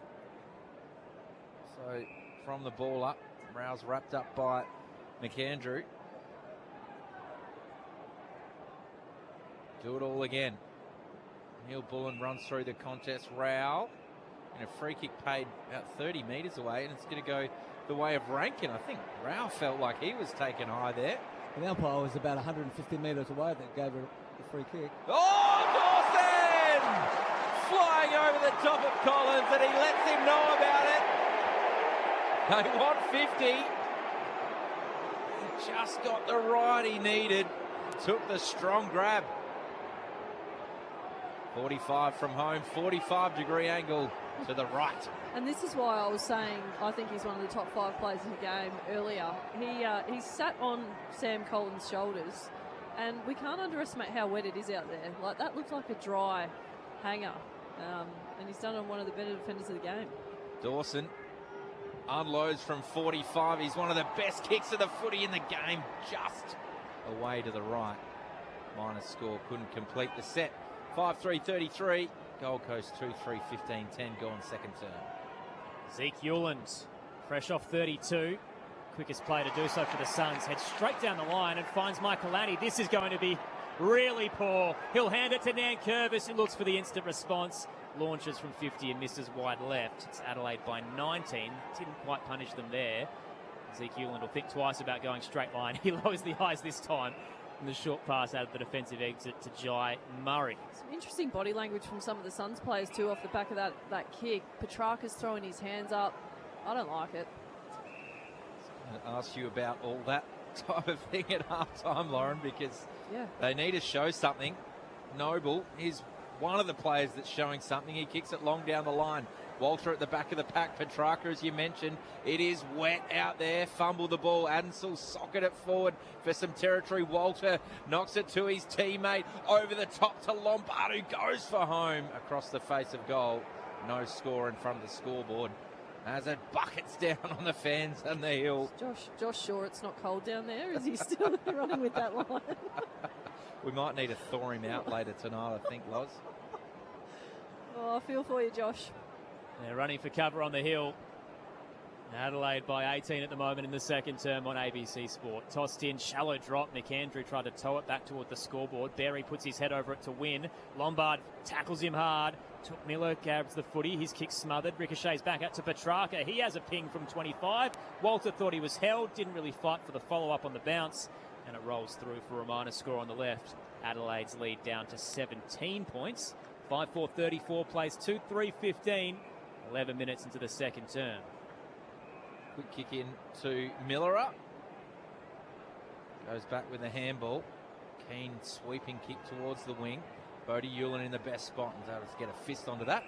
Knock it out over the boundary line in front of the Crows bench. And Curtin comes off the ground. Good little stint from him. Crows a 5-4-34. Gold Coast 2-4-16. Only 12 minutes gone in this second term. Crows kicked 5 of the last 6. Big fist there from Moylan. It out. Went straight to Miller. Clean hands to Berry. Saligo on the logo. Handballs it off to Miller. He's a Rolls Royce. Long ball towards Thilthorpe and Andrew. Great contest. Out the back is Collins. He's got Fogarty for company. Rochelli's in there as well. Working his way through in difficult conditions was Hewland. Thilthorpe off the keys! Dribbling goal on the left. A great team pressure goal. Pressure builds diamonds. 6-4-40. Gold Coast, they're in big trouble at Adelaide Oval. 2-4-16, 13 gone second term. Pressure was the key, wasn't it? They were just at them. Gold Coast led to the ball, but Fogarty was able to put some pressure on Collins. And just the tackle pressure, the ball come loose. And Ben Keys, how often do we see him? Just a quick snap on the boot, roll it through, and Adelaide, what's happened here? There's... Is it a free kick for further remonstration afterwards? Another goal. Is it going to be a double goal? Cameras are on Mac Andrew, unfortunately, who has a reputation. I've missed what's happened. Jack Saligo's getting the kick. Damien Hardwick in shock in the coach's box, shaking his head. So still no replay for us here. We'll let you know, but... You hope it wasn't just a rub of the head. They've been paying them this weekend, Stephen. What is the game coming to? Jake Saligo in game 100 gets the free kick off Mac Andrew. He'll start from 40. Man on the marks, 15 out. It's easy as you like for the milestone man. They come from everywhere to celebrate with Jake Saligo. Adelaide get a gift and have now kicked 4 unanswered in the second term. 7-4-46. Plays 2-4-16. 14 minutes in to the second quarter. Saturday footy on ABC Sport. Mac Andrew at times can be known to be a bit of a hothead. Looks like the free kick. So Ben Keys has kicked the goal and Mac Andrew's thrown an arm in as he's done it and hit him in the throat. Surely that wasn't it. Well, Ben Keys should have got it if that was the case. Just waiting to see more of the replay here, but it was a stray arm from the big Mac. Very soft. Adelaide will take it. Yeah. Really important now. Gold Coast just put their head down and get hold of the footy. Otherwise, this game could blow out before half time. So back in the middle of the ground. Rao fighting for it with Berries. Put in the washing machine. Swung around a couple of times. We'll have another ball up. Over the top there is Reid. Rao with Berry for company. Flies a handball forward. And then clever from Peatling. Knocked it back towards Walker, who's 55 from home. He unloads. He had Fogarty in the pocket. He's going to go through for a minus score. So Tex High slid up there, trying to pile more pain on the Suns, who now trail by 31 points halfway through this second term. We've spoken a little bit about Bailey Humphrey. I'd love to see him go on ball. The Suns are down minus 14 contested possession now. The recipe's not working. Ewell plays on, bangs it long. Lauren Arnell there on ABC Sport. Cleared the pack. Bailey Humphries there in the middle. Tackled by Nankervis. Adelaide win again. Berry to Laird. Heads wide on the 45 to Saligo. Catches it on the half volley. Hands it off towards Cook. Zigging and zagging with a stunner step around Bodie Ewell. Breaks his ankles. Cook towards the 50. Walker flies. Knocked away late. Putting the body on the line is Saligo and both Adams. Gold Coast get the footy. Rao back where it came from. Centre wing broadcast side. King front position knocked away. He's been quiet since his opening goal. Walter hands it towards Bodie Ewell and he's crunched in a spear tackle from Peatling. Gold Coast are under all sorts of pressure and Joel Jeffrey's finally caught. Adelaide smelt blood and they did not relent. Toby Murray. The big boy. Gets the free kick, centering ball towards Laird, off a step towards Walker and he sticks it amongst three. Taylor Walker with the set shot to come straight in front and Adelaide are all over Gold Coast. Well done to Toby Murray. Enough speculation about whether he should or shouldn't be in the side with team balance, which is fair enough conversation, but if he's laying tackles like that, I don't think he'll have to worry about his spot. Big one for the Texan at 36, who's been goalless in his last two. Big game tonight, 313th as he passes Mark Rasciuto. He'd love to get on the board in it as the rain gets heavier at the Adelaide Oval. The wet weather is blanketing the Suns. Taylor Walker comes in. He's going to rush the drop and really speared it to the right. Minus score. It's Adelaide by 31. Josh Money downstairs. Yeah, everything going right for the Crows on the field. Off it though, Jordan Dawson, the superstar skipper, has just come up and pointed to his calf in the hands of the trainers now. It's always a concern. So power for Gold Coast. He tries to take one on through Andrew at centre half back. The big fella launches a torp up towards Walter, who keeps his feet. He's rushing back towards goal. Snap around the body. And boy, did the Suns need that. A shooting star down the middle of the ground. And they get their first of the second term. 3-4-22. Adelaide 7-6-48.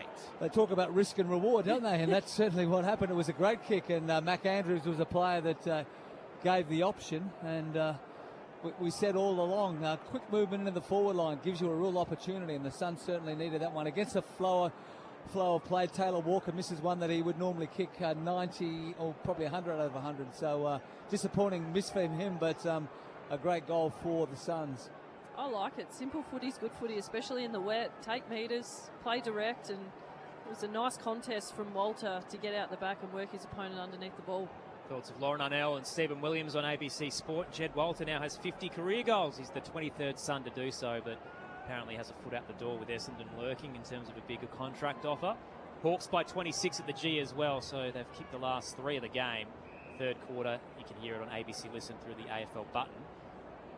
Ball up in the middle, and Toby Murray might have caught a stray finger to the face. He's just dropped on his haunches, and the umpire's happy to wait for him to come back to the secondary stoppage. Here we go. Ned Moyle down straight to Peatling, really threw the head back on the tackle. John Murray wasn't happy with the Oscar performance, but it is going his way. Peatling for the Crows.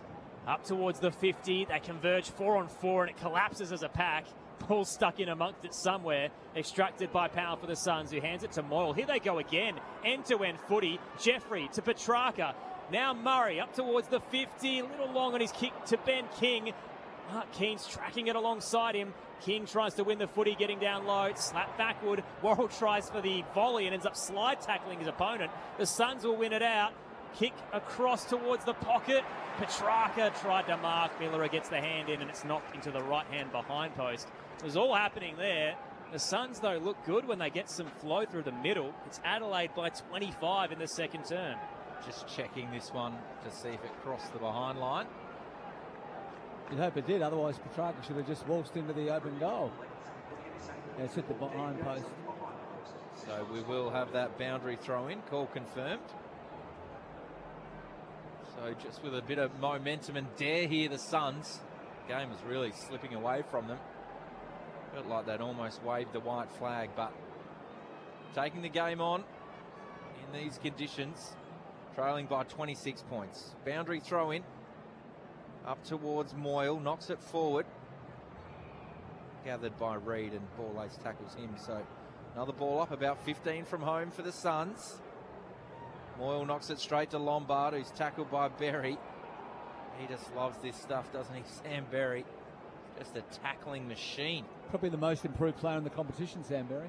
That's his 6th of the night. Knocked down again. Handball towards Rao. Lombard surging through. Handball's out wider to Jeffrey. From 40 metres out, kicks it to the top of the goal square. Spoiling was Reed, putting his opponent under pressure, but Cook did well to Curtin. He did very well, Curtin. Kicks it out of defence. Kick was partially smothered. There is a bit of a Suns wall set up. Running through was Jai Murray. Handball to Noble. Good pressure, Adelaide. And they hold it in. Jake Saligo's having a night in his milestone game, perhaps his best half of the season so far. Adelaide by 26. Moyle tries to tap it forward and follows up as well. McAndrew right behind him and brings him down before he gathered the footy. That's excellent footy smarts from Ned Moyle. He said still early in terms of his senior career, but 6th season with the Suns as he's waited patiently to pass Jared Witts. Moyle will get right under a long ball towards the 50. Kings caught behind, and McAndrew's gotten back to take the intercept mark for Adelaide. It's what you want to see from your ruck. If your Hoppo ruck's found a free kick, drop back and know that you're one out. Intercept mark in D50. Damien Hardwick's losing patience. They've lost 6 on the trot. Need one here. McAndrew heads back where it came from, right half back for the Crows. Knocked down by a couple of Suns, and Lombard's wrapped up in the Walker tackle. Ball up just outside 50 for Adelaide, for Gold Coast rather.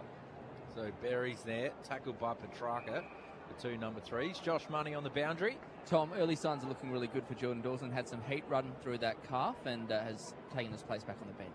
So Jai Murray with the ball inside the forward 50. One-on-one contest, but there was only one man who was watching the ball, and that was Braden Cook.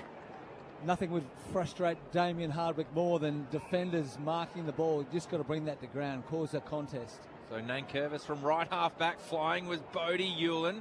Rove by Powell, back to McAndrew, defensive side, centre wing. Correct. Finds a strong target in Murray in the middle of the ground. The switch is on for the Suns. Jeffrey out wider, centre wing. Going long inside that forward 50. Flying at it was Ethan Reed, just ran under it again. Graham is roving though, but wrapped up in a tackle by Cook. And we'll have a ball up right half forward or right forward pocket just in front of the scoreboard for the Suns, who trail by 26 points. They look quite dangerous when they used that 45 kick into the middle. Mac Andrews was the player, and it really opens Adelaide up. McAndrew down. Rao had a little fumble with Rankin tailing him. He collapsed into the footy. Quickly will reset again.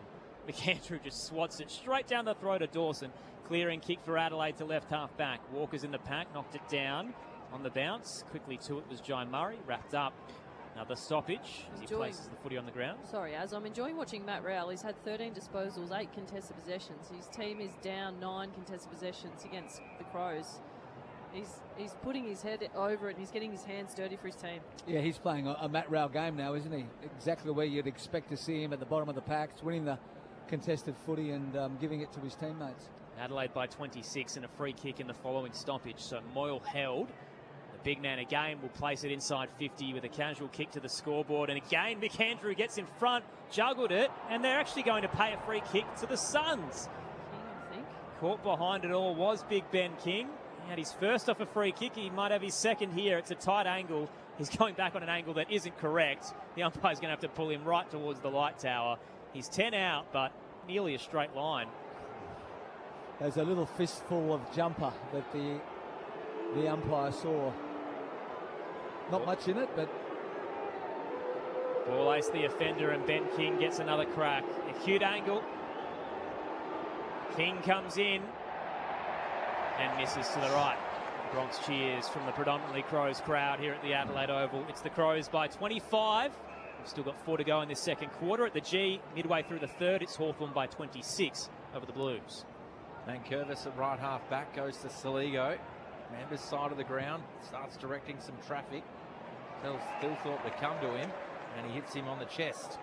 True centre wing. If you're Mac Andrews, you're not too fussed if Riley Thilthorpe's marking the ball on the wing. And he's jumped up and spoiled it on the mark. So we'll have a throw in. Little purple patch here for Mac Andrew. As he comes to the bench, Sam Collins will get back out on the ground and surges back deep in defence. The Suns look dangerous when they take the game on, so they've got nothing to lose now. So just use the middle of the ground, use that short 45 kick and see if you can get some offence happening. McAndrew knocked it down. It went straight to Lombard. A free kick in the back play is going to go the way of the Crows. So against Holman, who's remonstrated, he's going to give away a 50. Pushed over Rory Laird, got sucked in there. So Peatling's going to be marched 50 metres up the ground, probably just inside the 50. They tend to have a bit of that in them, don't they, the Gold Coast? Just undisciplined stuff when they're starting to even the game up a little bit. Just a silly 50 metre gives the Crows an opportunity to kick a goal. Well on top in this last 5 minutes of the game. This would hurt. Already gave away a goal through McAndrew to Saligo. Will it be Holman to James Peatling? Kicked a drop punt, it's high, away to the left, minus score. So Adelaide 8-6. Well, sorry, 7-7, I should say, 49. Gold Coast 3-5-23. Suns again with a short exit. Chip kick to Adensol, who then hands it off towards Noble, gives it back towards Moyle, who gave it to Adensol, and again Adelaide just close in. Powell nearly gives it away in the tackle, just had to release it, and Jeffrey swung down hard by Walker. Don't mind that though. I think that they have to take the game on, and they were almost out. So good tackle by Adelaide, but that's what Gold Coast have to do to get themselves back in the game. They're trying to move it thick and fast, but Adelaide's pressure is relentless. Out of the stoppage, Petrarca, hospital handball to Jeffrey, smashed into by Keys. Ball shoots out. Michaelani to Rankin from outside 50, goes for the kick. Fogarty nearly reeled him back with the flight against Collins. Pouncing onto it was Bodie Hewland. Clearing kick for the Suns. Hits up Lombard, he can turn and go.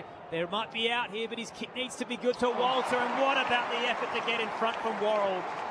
Big push to let him know all about it. Josh Worrell has had a big 24 hours, but looking right at home tonight.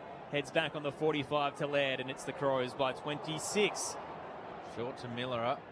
It's just fisted away, but gathered. Goes to Rankin, back to Worrell, who offers again.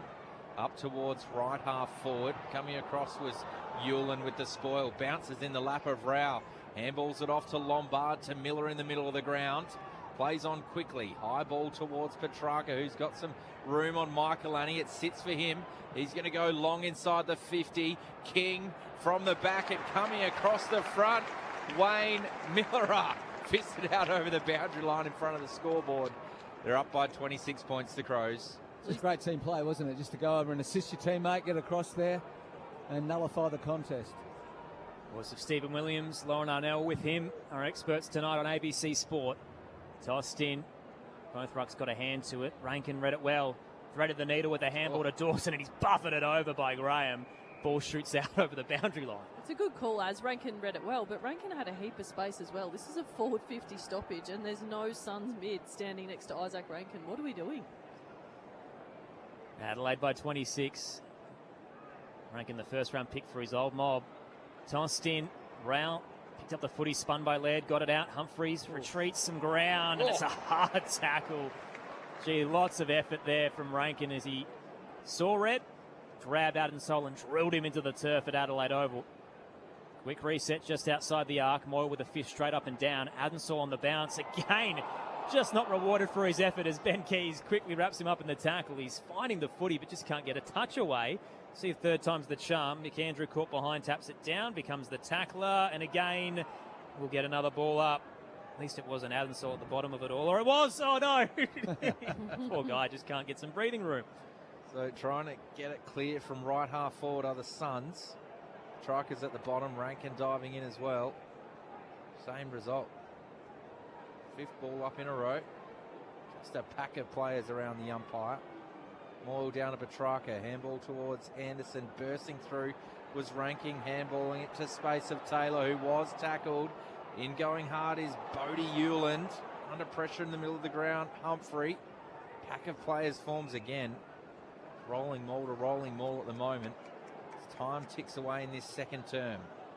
Every player in this centre square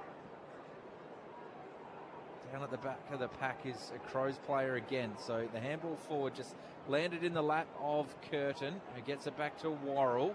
Kicks up the line to Taylor. So in the back play, it's Rory Laird, who can't put any weight on his left foot. So we'll get to Josh Money shortly, who's going to keep his eye on that one. Taylor's asked to play on centre wing. Kicks forward.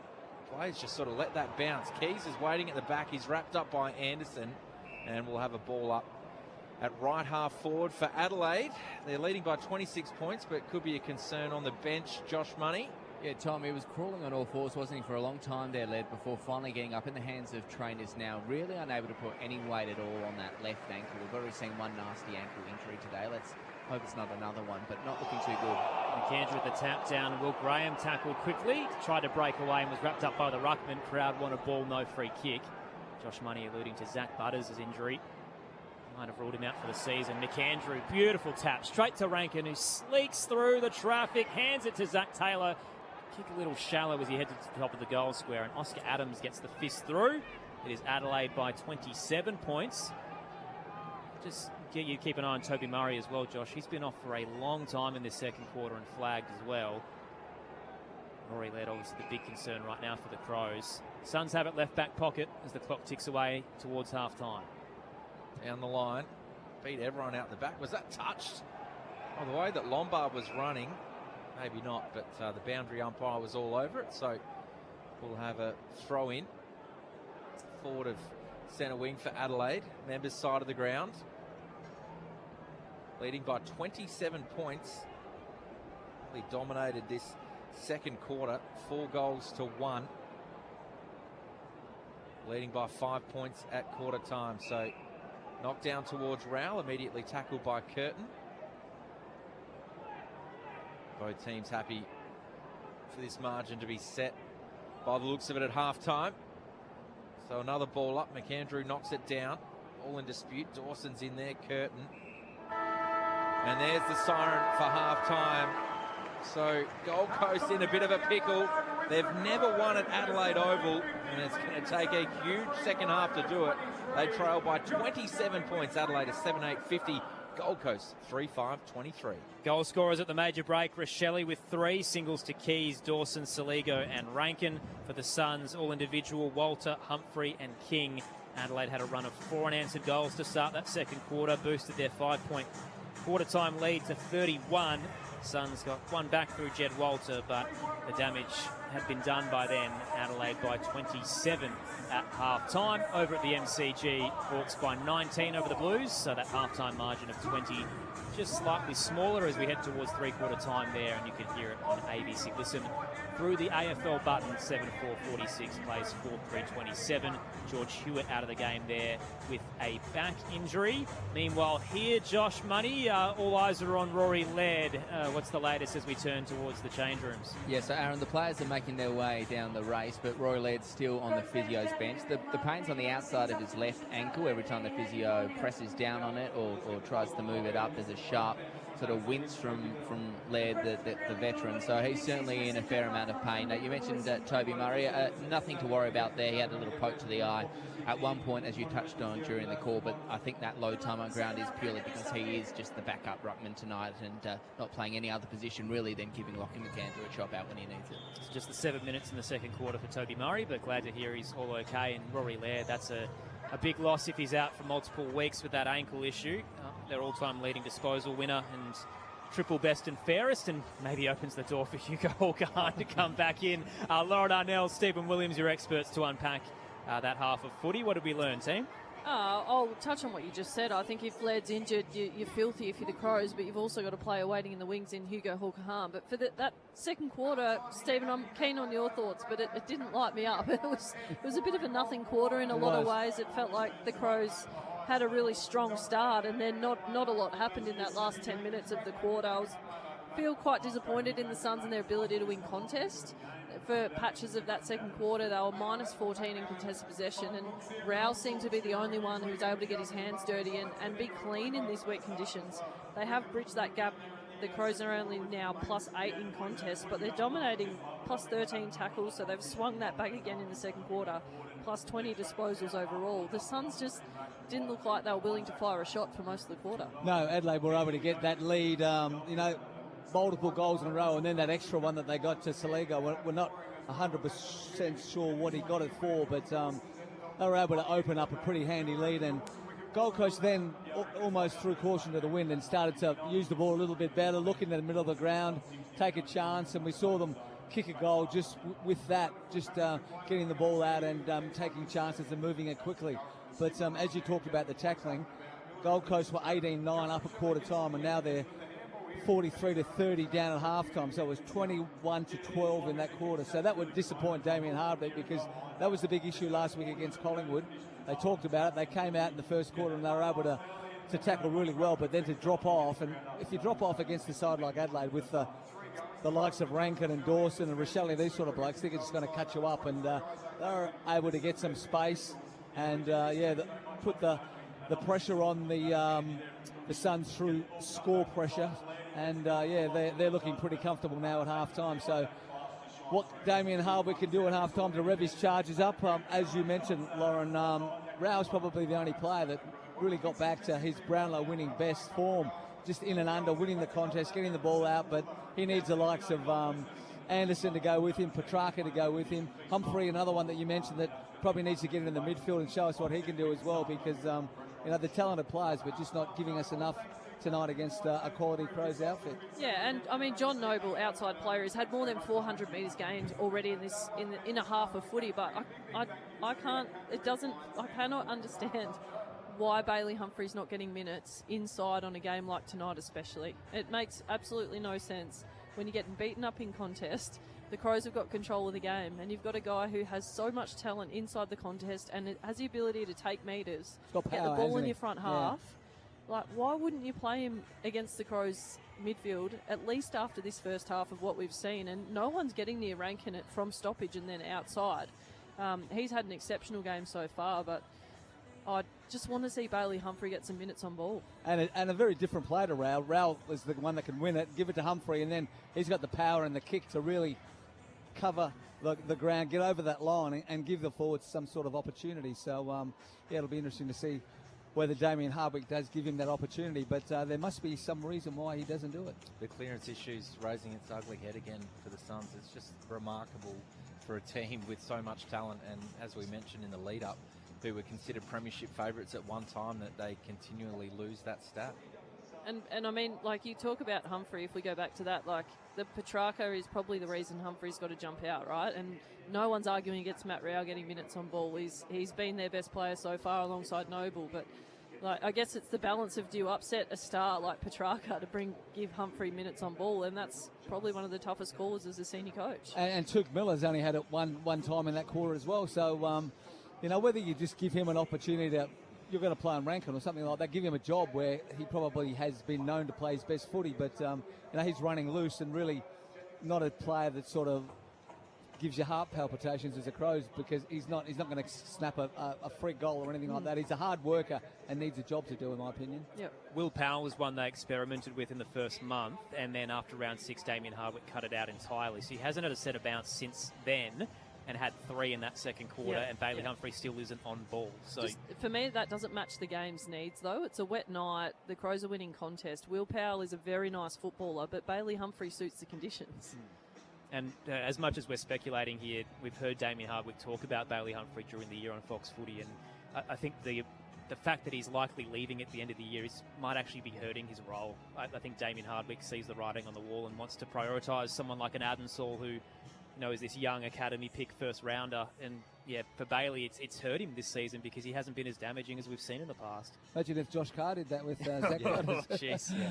I don't like it. You just play your You best do. players. Exactly it's right. a reality of the competition. That's what your fans, they've come to watch these guys play and play in their best positions, and just because there's rumours someone's going, I don't think you can penalise them for that, because he might be going, but the Suns will be talking to plenty of other guys to try to get them to their club, so swings and roundabouts a bit.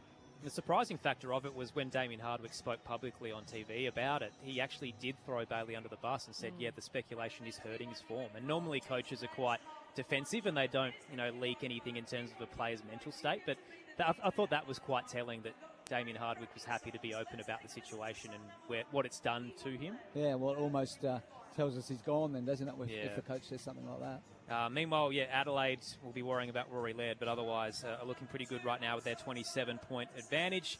And having some unlikely heroes, I guess, tonight, like Braden Cook with his 15 touches has been pretty solid. He's got a couple of clearances around it. Josh Worrell certainly bounced back despite what's been happening in his personal life the last couple of days. And Wayne Miller, what a return for him with the 15 touches as well of halfback, kicking at 100% efficiency. Lauren Arnell and Stephen Williams are experts tonight alongside Aaron Bryans and Tom Wilson. Approaching three-quarter time at the MCG, and the Hawks are starting to push away from the Blues now. So they have kicked 3 of the last 4 goals, and they're up by 34 points, 9-7-61 to 4-3-27. So it might be a sad end to Josh Fraser's win streak for the Blues. And the Hawks, meanwhile, a win for them would keep Adelaide at bay in terms of third spot. The Crows would be relying on Brisbane losing to the Bombers tomorrow to hold their spot in the top 4, which I think not many people will be backing in terms of Adelaide's hopes and dreams there, but you never know. We'll keep you up to date with that other game. And earlier today, the Saints and the Giants winners. Will unpack all the injuries that happened in it because we've got a good 8 players who are in the medical rooms after those 2 games, and both of them featured near comebacks, and then one of them that just got over the line for the Giants. So we'll get through that very shortly. Your texts welcome as well on 0437 774 774 on ABC Local Radio, News Radio and Sport Digital. The Crows up by 27, and it's time to get the latest from the ABC Newsroom.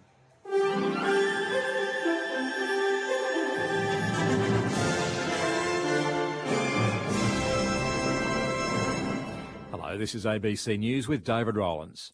Telstra's bosses will front a Senate inquiry next week over Wednesday's nationwide outage, which blocked hundreds of calls to 000 and caused major problems for businesses and transport networks. Stephanie Boris has more. This Senate inquiry is made up of politicians from across the political divide. You've got the Greens, Labor, Liberals and Nationals. It will be held next Friday, the inquiry, where Telstra will be asked to appear. I've spoken to Telstra this morning and they've confirmed that, yes, the telco will be appearing and will answer questions. So it'll be the first time that we really get a long grilling of the telco bosses and to find out more information since this outage.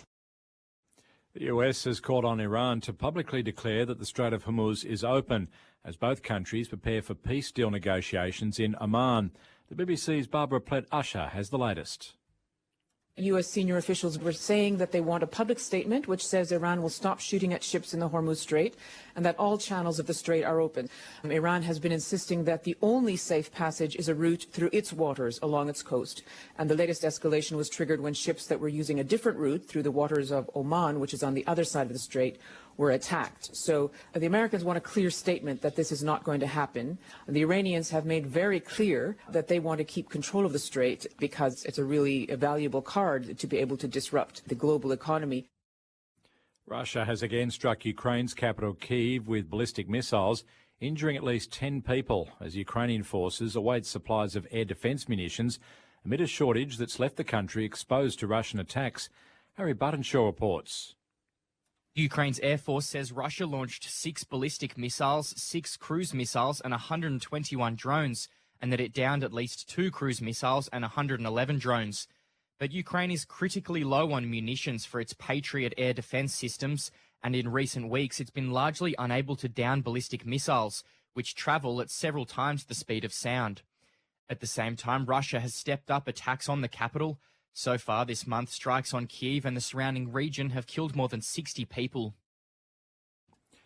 Indian Prime Minister Narendra Modi and his New Zealand counterpart Christopher Luxon have upgraded their nation's diplomatic ties following talks in Auckland. In a statement, the leaders say they've elevated bilateral relations to a strategic partnership reflecting their nation's shared democratic values. It's the first visit by an Indian Prime Minister to New Zealand in 40 years. The two leaders also signed a defence cooperation arrangement and pledged greater collaboration on maritime safety, reflecting shared concerns about stability in the Indo-Pacific region. Social media giant Meta says it's discontinuing an artificial intelligence feature that allowed users to generate images using public Instagram accounts. The tool, called Muse Image, was released this week but drew widespread criticism over privacy concerns and for opting in users automatically. Meta says it's heard the feedback and that the feature missed the mark. The government in Uganda says at least 16 people have died from hunger in recent weeks. It says the deaths have occurred in the country's northeast following a long drought in the region. The government says it's distributing emergency aid as the dry spell has destroyed crops, leaving thousands of families without food. Back home, and a teenage boy has been charged with murder following the discovery of human remains in Victoria's West earlier this week. 13-year-old Layla Jeffrey was last seen on McCracken Street in the regional town of Donald on July the 4th and was reported missing by a family member the next day. On Thursday, a search of bushland recovered human remains believed to be of the missing girl. Police say a 16-year-old boy has now been charged over her alleged murder. Spain will meet France in the Soccer World Cup semi-finals next week after the Spanish side's 2-1 victory over Belgium in Los Angeles. Here's Larry Buttrose. Spain dominated the match early with Fabien Ruiz scoring in the 30th minute, but Belgium equalised before the break. Disappointment plagued the Belgians after it, however, with highly regarded goalkeeper Thibaut Courtois forced to leave the field with a thigh injury in the 71st minute. Spanish substitute Mikel Merino was on the field for less than 6 minutes, but scored in the 88th minute of the match to send his side through to the final four. The other two quarter-finals will be played tomorrow morning Australian time, with Norway facing England in Miami and Argentina meeting Switzerland in Kansas City. Lodging on the blind side. Nick Faldo. Was he a great niggler or was he a dirty grub? He blew up the Sharks' mind. Roy and HG. Got into his head, set the explosives, and walked away and enjoyed the result. Roy and HG on ABC Listen. This is the 2026 AFL Premiership season with ABC Sport. Tossed in the tap down towards Cook, retreats some ground towards Laird, sets up the kick of the step. Philthorpe flies into the pack and collides with everybody. Rankin pounces and snaps it through from 30. Isaac into the Riverbank stand in and a bit of carnage as Philthorpe lands hard on Walker. Everybody just dusts off their wounds and pops back up, and it's Adelaide by 11. Brody Hewlin's handball made power work for it. He's under pressure from Neil Bullen. They've set up the wall. The Crows look at Curtin, burst through, handballs it over the top to Rochelle. Snapping goal! Hat-trick for Rochelle! The first round draft picks are combining and dominating. Long ball towards Philthorpe and Andrew. Great contest. Out the back is Collins. He's got Fogarty for company. Rochelle's in there as well. Working his way through in difficult conditions was Hewland. Philthorpe off the keys! Dribbling goal on the left. A great team pressure goal. Is it a free kick for further remonstration afterwards? Another goal. Is it going to be a double goal? Jake Saligo's getting the kick. Jake Saligo in game 100 gets the free kick off Mac Andrew. He'll start from 40. Man on the marks, 15 out. It's easy as you like for the milestone man. Adelaide get a gift and have now kicked 4 unanswered in the second term. So powerful Gold Coast. He tries to take one on through Andrew at centre half back. The big fella launches a torp up towards Walter, who keeps his feet. He's rushing back towards goal. Snap around the body. Boy, did the Suns need that. A shooting star down the middle of the ground, and they get their first of the second term. The AFL on ABC Sport. On radio. ABC Sport Digital Radio. And ABC Listen. A 4-1 second term for the Crows has the Suns careering towards a 7th straight loss. It is Adelaide by 27 points at half-time here at the Adelaide Oval. 7-8-50, Gold Coast 3-5-23. Aaron Bryans and Tom Wilson to call the action for you for Saturday footy on ABC Sport. Got our premiership players, Lauren Arnell and Stephen Williams, here in the comms box as well, which is nice and warm because it is so cold out at the Adelaide Oval right now. The wind's up and about, the rain's been on and off, and the Suns have been blanketed by the Crows' pressure. We'll see if they can keep it up in the second half without Rory Laird. The Crows are just making their way out of their race now at the Riverbank stand. He came off hobbled with an ankle injury heading into half-time. Looked like it was rolled, couldn't put any weight on it. As Josh Money reported downstairs, the trainers, whenever they tried to work on it, he was wincing, and Rory Laird has not emerged from the rooms after half-time. So we assume that he might be done for tonight. And here he is now in the Crows puffer jacket coming towards the bench, I believe. So I think that's not a good sign there for Rory Laird. Toby Murray copped an eye poke, but he's out there at the moment for the Crows. Over at the MCG, three-quarter time, Hawthorn starting to get away from the Blues now. It was a tight affair in the wet, but it is the Hawks by 50 points at the final break. 10-7, 67 to 4-3-27. George Hewitt with a back injury early is a shame for the Blues, who have been absolutely flying under Josh Fraser. The best of the Hawks, Jack Ginnivan with 3 goals to his name. Gunston has 2 as well. In terms of the leading possession getters, Connor McDonald with 23, Josh Ward with 21. Walsh has 23 for the Blues, and Mitch McGovern's kicked 2 for them as well. But it looks like their win streak might come to an end unless they can pull off a miracle at the G in the final quarter. You can hear it on ABC Listen through the AFL button. Speaking of things you can hear on ABC Listen, the Wimbledon Women's Final is tonight. So our coverage starts with the BBC from 11 Eastern on Sport Digital. And it's an interesting one tonight. We're going to get a new champion. We've got an all-Czech final between the 9th and 10th seeds. So Karolina Muchova and Linda Noskova up against each other in the finale of the Wimbledon Women's Draw. So you can hear that from 11 p.m. on Sport Digital. And, of course, plenty of footy coming your way tomorrow with the Dogs and the Eagles, the D's and the Tigers, and the Lions and the Bombers.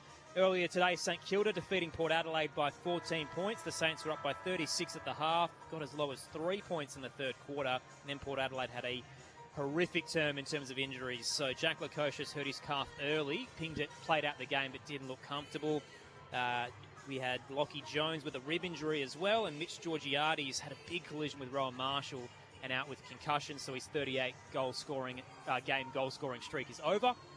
Zach Butter's the big talking point. Marking contest with Max Hall, went to ground, both legs crumpled, his right ankle bent the wrong way. Sounds like it could be a syndesmosis. We'll try and hear from Josh Carr in the post-game in terms of what he had to say, but might be season over for Zach Butters, and it could be his final game in Teal if so. And the Giants had a big win over Geelong. They were down 39 in the third quarter, kicked 9 of the last 10, the Orange Tsunami, as the carnage injury-wise rose for the Cats. So Jeremy Cameron broken collarbone in hospital. Jack Henry got a knock to the throat. Tanner Bruin got hit in the ribs. All out for the Cats. And Phoenix Gothard for the Giants dislocated his shoulder. Clayton Oliver the best on ground with 36 touches. Here it is, Adelaide by 27. Second half underway on ABC Sport. Here's Tom Wilson. McAndrew tried to take it out of the ruck. Now Moyle is just sitting on top of him. And we'll do it all again. So the Crows up by 27. Gold Coast need to show something in this second half on a 6-game losing streak. Berry with the clearance gets it to Dawson. Kicks up towards left half forward. Fogarty surges out. Strong tackle from Hewlin. He gets the handball back to Taylor, who's light on his feet. Kicks inside the forward 50 for Rochelle, just at his feet. Keys is surging through. Rankin as well. Walker's there. Gets it off to Rankin and he dropped it. That's so rare for him. Falls in the lap of McAndrew, and that's a dangerous handball to the goal line, but in the tackle there was Graham, and we'll have a ball up right next to the goal square. McAndrew keeping it in, surging through is Jai Murray for the Suns, and he's wrapped up by Taylor Walker. Quickly tossed into the air. McAndrew can't get around Moyle. He taps it straight to Jordan Dawson. The walls close in. 3 against him. He tries to get a kick away. Carried about a metre. Nick Holman cuts it off and is wrapped up by his opposing number 7. Get a restart. Left forward pocket. Tap down. Anderson tried for the snap. Dawson runs him down and is pinged holding the ball. It was a good call from the umpire that was out of zone. He saw it well. The umpire in zone had a number of players in front of him, but it seemed obvious, didn't it? Yeah, the Suns had a chain of handballs by the time it was actually pinged for holding the ball. Which is why I kind of hesitated. I thought, gee, that didn't look right. But in the end, right call was made, and Jordan Dawson is rewarded for his effort on Anderson. Yeah, just dropped the footy. Thought about having a kick, but the tackle prevented him from really swinging the boot. The skipper, Jordan Dawson, who's had a pretty good night so far. 14 touches already on the scoreboard with a goal. Slightly to the left. Dawson trots in and splits the big sticks with his second. Adelaide have had 5 of the last 6 and are up by 33 points early in the third. 8.56 to 3.5.23. An official confirmation from the Crows. And Rory Laird is done for the night with his ankle injury. Lauren Arnell and Stephen Williams, your experts on ABC Sport. Just pressure again from the Crows. Just Gold Coast unable to exit out of their D50. And Jordan Dawson, you don't want to give him a shot inside 50. Simple goal for a class player. So, it's really important now, Gold Coast. Who have they got in the middle? They've got Rao, Anderson and Murray. So, interesting Murray going in there. See what they can do. Looks like a top 5 side versus a bottom 5 side tonight. And, that's what it is. Crows absolutely smashing them. McAndrew in the ruck, down to Rankin. And just as he's gone to shirk a tackle there, Jai Murray's caught one in the face. Back in the contest again. Moyle down to Berry, taken high by Murray. Flicks it off to Jordan Dawson. Fakes a step inside. Handballs over the top to Curtin. Another left footer inside that 50 to Thilthorpe on the lead in front of McAndrew. Marks 40 out on a tight angle away to the right half forward. It's Crows mid's ability again to win the inside ball, get it out to the outside far too easily. I know Murray copped a whack in the beak, but their inability to compete inside the contest, the Suns, has been really disappointing so far tonight. And a lovely kick from Dan Curtin to the advantage of Thilthorpe. There's no defender getting near that. So Thilthorpe with intent, kicks from 40 metres out, but pushes it away to the right. Just sneaks in for a minor score. Adelaide go to 8-9-57. Gold Coast 3-5-23. Game high margin. Kick out the defensive goal square from Zeke Hewlin to his brother Bodie. So the older has it now. It sends it towards Collins. Dicey exit. Makes its way to Oscar Adams, though. The former Saint out of the bay. Now Gambia's own. Back into the side. Heads out towards the Bashir stand. Will Graham takes it. Gets right under this footy. Launches it towards left half forward. Malta had a couple to beat.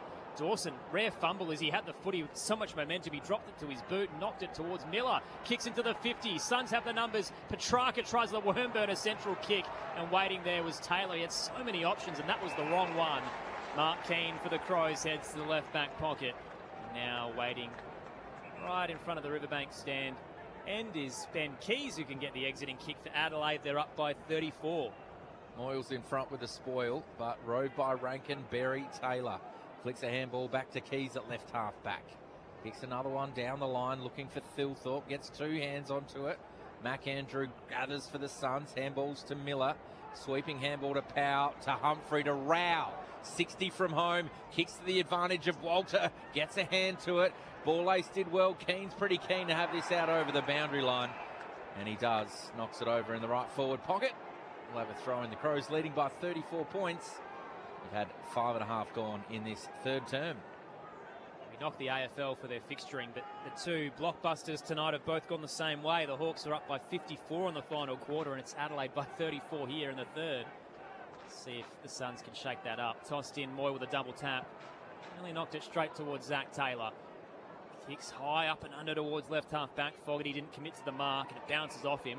Dawson with a pressing tackle to the turf on Noah Anderson. A little bit of afters as well. Wasn't happy with Nick Holman coming in.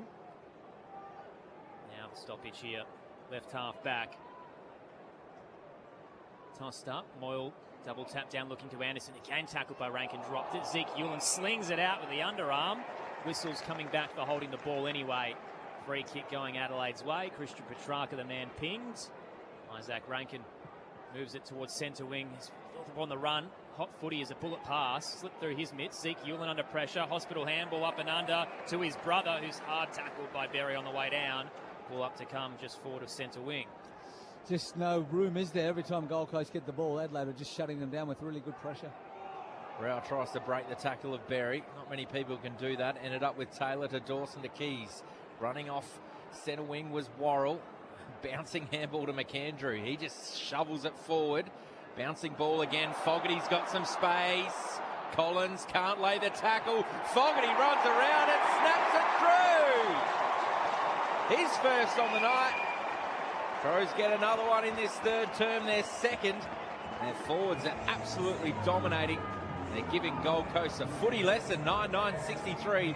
The Suns 3-5, 23-7 gone third term. Stephen, another goal for the Crows from midfield stoppage. And the ruckman with the unorthodox entry inside 50 from McAndrew, but a nice read from Fogarty. I thought Collins was going to nab him in the tackle, but just the ability to fight through with his strength in the lower body especially. And the finish he's probably been waiting a little while for, given his form in the last few weeks. First goal for the night in this third quarter. Yeah, well, they're dominating the game, and Walker hasn't kicked a goal. Either has Phil Thorpe as well, and that was Fogarty's first. So they're able to do it with the guys that we probably thought would be the main scorers really not having much of an impact. We still haven't seen Toby Murray since the eye poke early in the second, where he only played 7 minutes. In the middle, McAndrew down. Ball travels its way out to the broadcast wing, and Curtin releases Dawson. He links up with Barry, the skipper, full flight, smashed as he got his kick away towards the 50, and it did impact the delivery. It's usually so excellent. Good body work there from the Suns, and a boundary throw in to come, left forward pocket, 25 out. I'm going to check my eyes for a minute here, but it's possible Bailey Humphries on ball for the Suns. Ooh. It's possible. Did you put in a call at half-time, Loz? We'll see if it's real. Didn't know you and Dim are on first-name basis. Tossed in, McAndrew taps it down, Peatling squeezes a kick out, Rochelle tackled as the ball reached him. Asked the question whether he had possession or not. Adamsall for the Suns heads back to Collins. She tries to whack it out of there. Oof. Kick a bit up and under. He throws his body in on the drop, spills out Gold Coast way. Lombard gets it to Rao. Kick up towards the broadcast swing, no good. Keane floats across to cut it off for the Crows and now looks to switch. Braden Cook has it. It's Adelaide by 40. Miller at centre half back. Direct ball to Michaelani in the centre square. He'll roll around on the right. Going inside that forward 50. McAndrew's at the back of the contest. And he roves the big fella. And his kick for goal was unfortunately blocked there by Rochelle by mistake. Oh. Would have thought the handball might have been the go. Who does the big ruckman think he is? You can see him apologising on the camera. He's feeling it, but probably realised it was the wrong call. Boundary throw in though, another forward stoppage. Moyle in front, knocks it down. Gets it to Patterson around the body. Trying to get it out of defence, and Worrell, 3 bites of the cherry, not paid the mark. Had it pinched off by Rao, who handballs over the top to King. He's got nowhere to go, and he just goes back into traffic. And Curtin had the call and wrapped him up. Crows free kick, 65 from home at left half forward. Curtin spots the lead of Fogarty, tries to place it in his path. Getting in front to cut it off is Jeffrey and knocks it over the boundary line. Adelaide by 40 points. At the G, the Hawks kicked 11 of 13 goals and are up by 54 over the Blues. Final term there. Dan Wall is getting very close to breaking here, isn't it? They're just dominating all over the ground now, the Crows. It'll be 7 losses in a row for the Suns if they cannot respond. Moyle down. Rao set upon by Saligo. Got a kick away under duress. Just a hit and hope. Worrell cut it off. Must have been touched on the way on not 15. Called to play on. Gets it to Neil Bullen. To Keane. Squeezes a kick up to centre half forward. Berry takes the mark. Too far out to score. Opens the angle and then drills it. A laser towards Thilthorpe. Oh. Good cut off by Oscar Adams. Swung across the drop of the ball there and takes the mark bang in front of the goal face. Awkward handball though to Noble, who had to play on and was under pressure. Rochelle closing the door, and he's scored it over the boundary line near the scoreboard. So Suns had possession. Now it's going to be another stoppage inside 50 for the Crows. Well, some good forward pressure there from Rochelle and a great mark from Oscar Adams, the local SA boy. Just couldn't pay off for him. Rankin trying to rove this, just the hit out had too much on it. Should mention as well, I ducked over to the umpiring box in the halftime break. That free kick that was gave Saligo the double goal was for umpire abuse. Okay. There you go. Back, Andrew. Pretty pathetic. Yep. So boundary throw in. Moyle knocks it down. Storming through there was Miller. Taylor sweeping handball looking for Rankin, and getting a hand on that was Adamsall. And that'll go out over the boundary line. We'll have another throw in front of the scoreboard. Not showing anything here. The Suns down 40 points. Lost their last 6. What a disappointing year it's been for a team that won their first final last year. Boundary thrown. McAndrew is feeling himself. He's taken it out of the ruck, and he's driven it through for a goal. Who needs Rochelle and Rankin when you got McAndrew? Oh, 10-9-69, Gold Coast 3-5-23, waving the white flag, 12 minutes gone, third term. That's got to be the ultimate embarrassment, doesn't it, when the big ruckman just does that.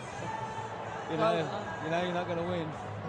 Well, he would have seen Tristan Cherry do it on the left foot at stoppage a night or two ago, and yeah, you'd love to see that from a ruck. He's brought out the World Cup celebration as well and made his way all over to the bench as if he's running to the corner flag.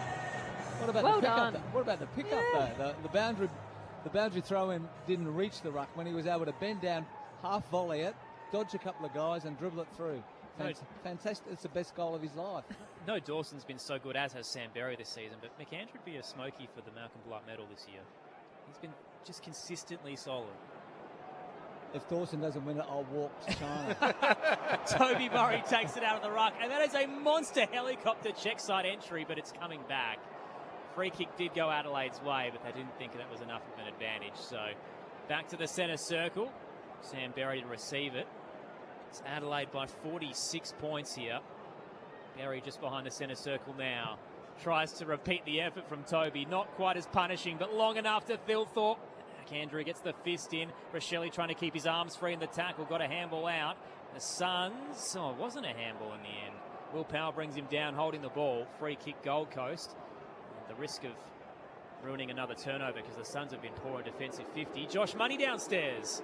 Well, Toby Murray into the game now, but it's just interesting with that lower game time and laid out. It essentially means the Crows are down to 3.5 on the bench. So just interesting. It's not going to hurt them at this stage, but just a quirk of the way they're playing tonight. So Yulin went long and King was able to work his way to the front. He's got some run if he can hit the target of Holman. Creating a contest was Neil Bullen, did enough for the time being. Zeke Yulin gathered, looking for Anderson, missed the target with the handball. Michael only got in first. Reed tackled there by Peatling inside the forward 50. And we'll have a ball up 45 from goal. A forward stoppage for the Suns, a rare one tonight. And completely outplayed. Murray got it straight down to Berry, but his handball was blocked by Reed. All the way back to Zeke Yulin. Kicks up towards the pocket and Walter in front. Marks on the chest, 25 out, 45-degree angle. Sorry, go, Loz. Oh, I was just going to say, we saw Zeke Yulin win the Rising Star nomination last week with a high number of disposals. I think it was 32, but his left leg, Stephen, is as good as I've seen on this Suns team. It's an absolute weapon for him and a really nice delivery inside. Yeah, that's the best inside 50 kick for the night, isn't it? Made it a lot easier for the big forward. So Walter kicked Gold Coast's last goal of the game in the second term at the 18-minute mark. He gets his second and the first for this second half for the Suns. And it comes in the 15-minute mark. So a long time between drinks here for the Suns. They finally get one back there, 4-5-29. Adelaide 10-9-69 halfway through this third term. It was one of the few times that they're actually able to take the ball the length of the ground. King was able to take the outlet kick, change direction and get it to the other side of the ground, and then Newland is he's a wonderful kick, and wasn't much of a gap there, but just put it right in front of Jed Walter, and not much James Borlace could do about that one. Voice of Stephen Williams alongside Lauren Arnell tonight for Saturday footy on ABC Sport, closing in on time on in the final quarter at the G. It's the Hawks by 55, so the Blues 7-game winning streak's about to come to an end. Hawthorn will consolidate their spot in third. Adelaide by 40 here in the third quarter. Tap down, Rankin with a Hollywood handball overhead. Saligo scouts it well, hands it to Dan Curtin. Dan Curvis had full pace as he attacked that footy that the handball received, but turned straight into trouble with Graham. Had to backtrack. Adelaide's under a bit of pressure now. Saligo's met hard by Graham. Ball pops out, no whistle. Lombard trying to juggle it, as is Nankervis. Fresh area from Peatling. It's a comedy of errors. Who will win out? Might be Gold Coast. Graham shoots the handball central, spoke too soon, cut off by Toby Murray. Peatling puts his head over it. Noble tackles him. The players are exhausted. Let's just fall onto the footy and stop this mess. Was a bit of good pressure by Gold Coast, at least. We haven't seen that for a while. They were able to hold their tackles and force the Crows into some errors. Adelaide by 40 points. Top start broadcast side. Toby Murray swats it down up towards left half forward. It's rolling towards the boundary line. Saligo with a hard tackle, and Powell hit his head pretty hard, face planting into the turf. Petrarca wants to move it quickly anyway. Kicks up to the attacking edge. It was a 3-on-3. Ball Ace took it out of there, but handed it straight to Humphrey, who can give it to Lombard. Shoots the handball central to Anderson. Tries to kick inside 50, but he's buffered it off it. Didn't really favour Walter, and he loses his feet as he slips over the boundary line.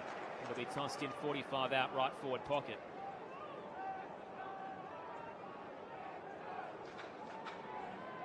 Suns trailing by 40 points.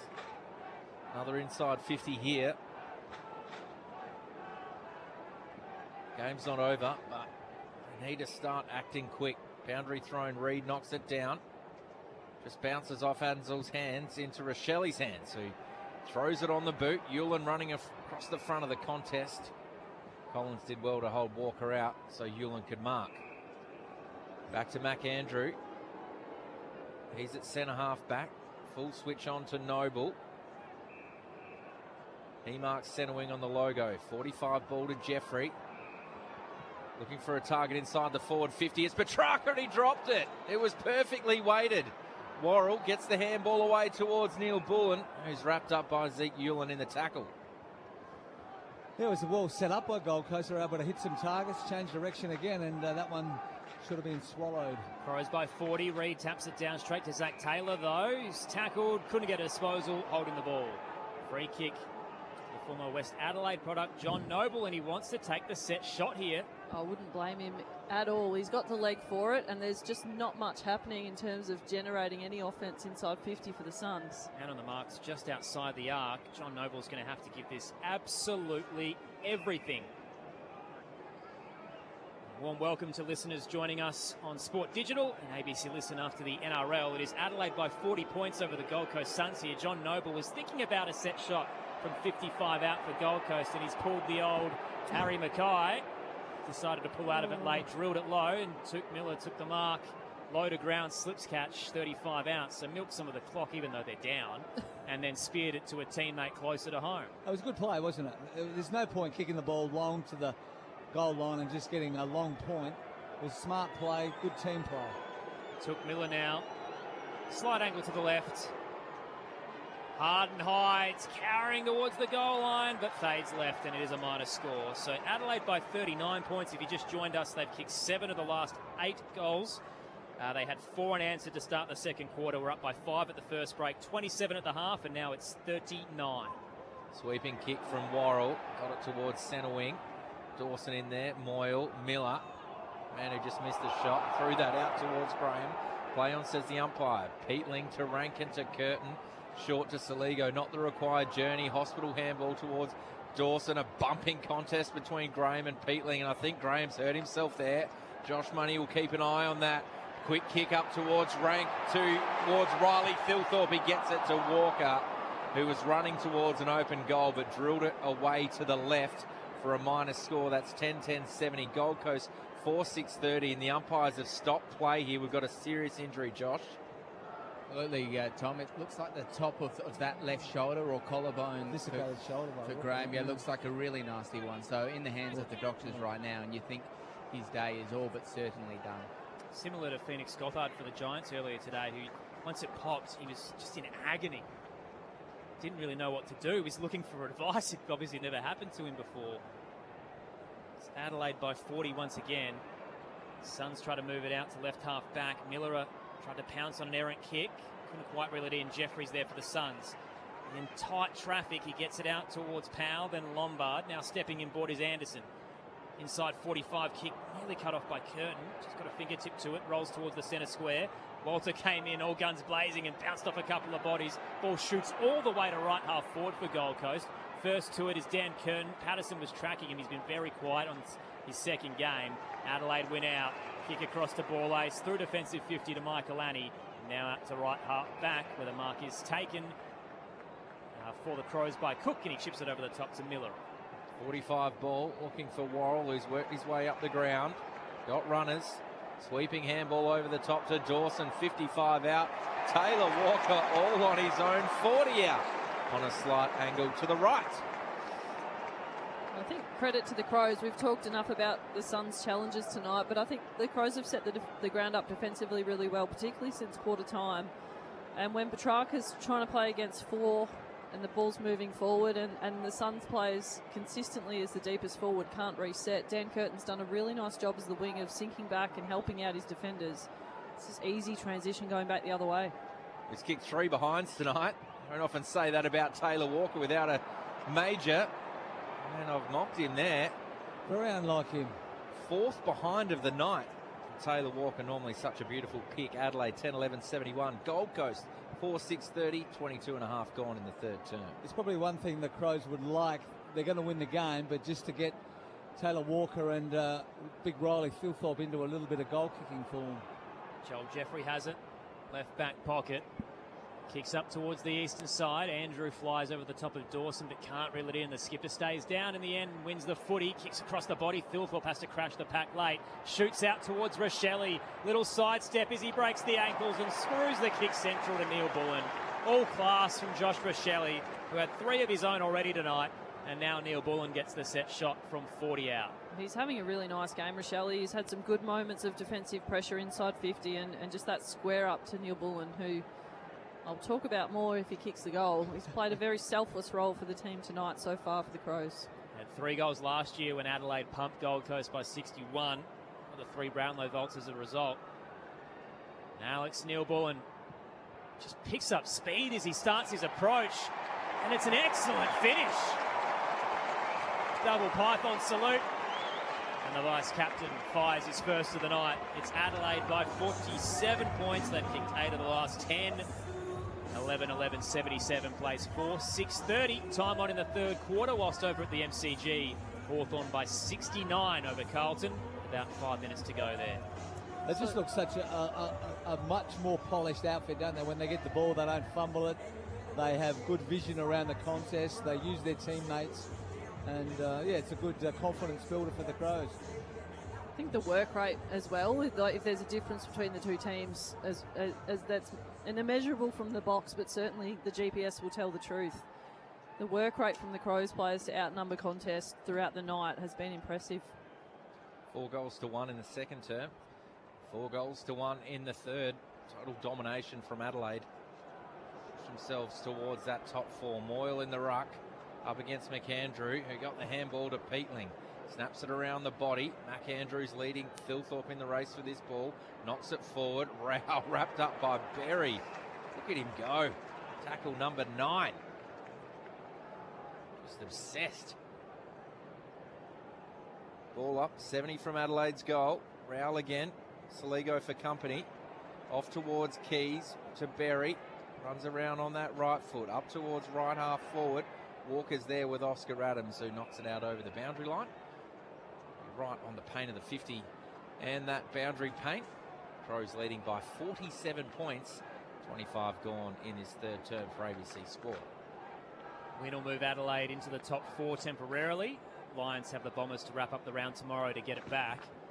Tossed in, a little shallow for both rucks. McAndrew tried to dive forward to tap it. Ended up knocking it towards Berry. He's tackled by Rao. Ball up near the Wanganeen stand. Quick reset. McAndrew, overhead tap. Peeling with the fist to thump it forward. Awkward bounce for Rankin. Becomes the tackler on Bodie Hewland. Hands it to Zeke Hewland. Now to Rao. Spun by Saligo. Flung the footy out. No whistle. Zeke Hewland's now caught in the sandwich. Ball up 45 out. Adelaide's 50. If you have just joined us, Rory Laird out for the game with an ankle injury in the second quarter. Now Will Graham off with a dislocated shoulder. Tap down, bounced off the bootlaces of Berry, tries to track it, but first to the footy is Jai Murray. Kicks it out for the Gold Coast Suns, and Petrarchus held before it reached him. Free kick to the Norm Smith medalist in front of the Odie stand. Plays on now. Risky ball in the middle of the ground. Flying is Curtin. Reid as well, got a fist to it. And Rao's just wrapped up in a tackle by Keys and took his time to get rid of it. Didn't have much prior, but he had a free arm.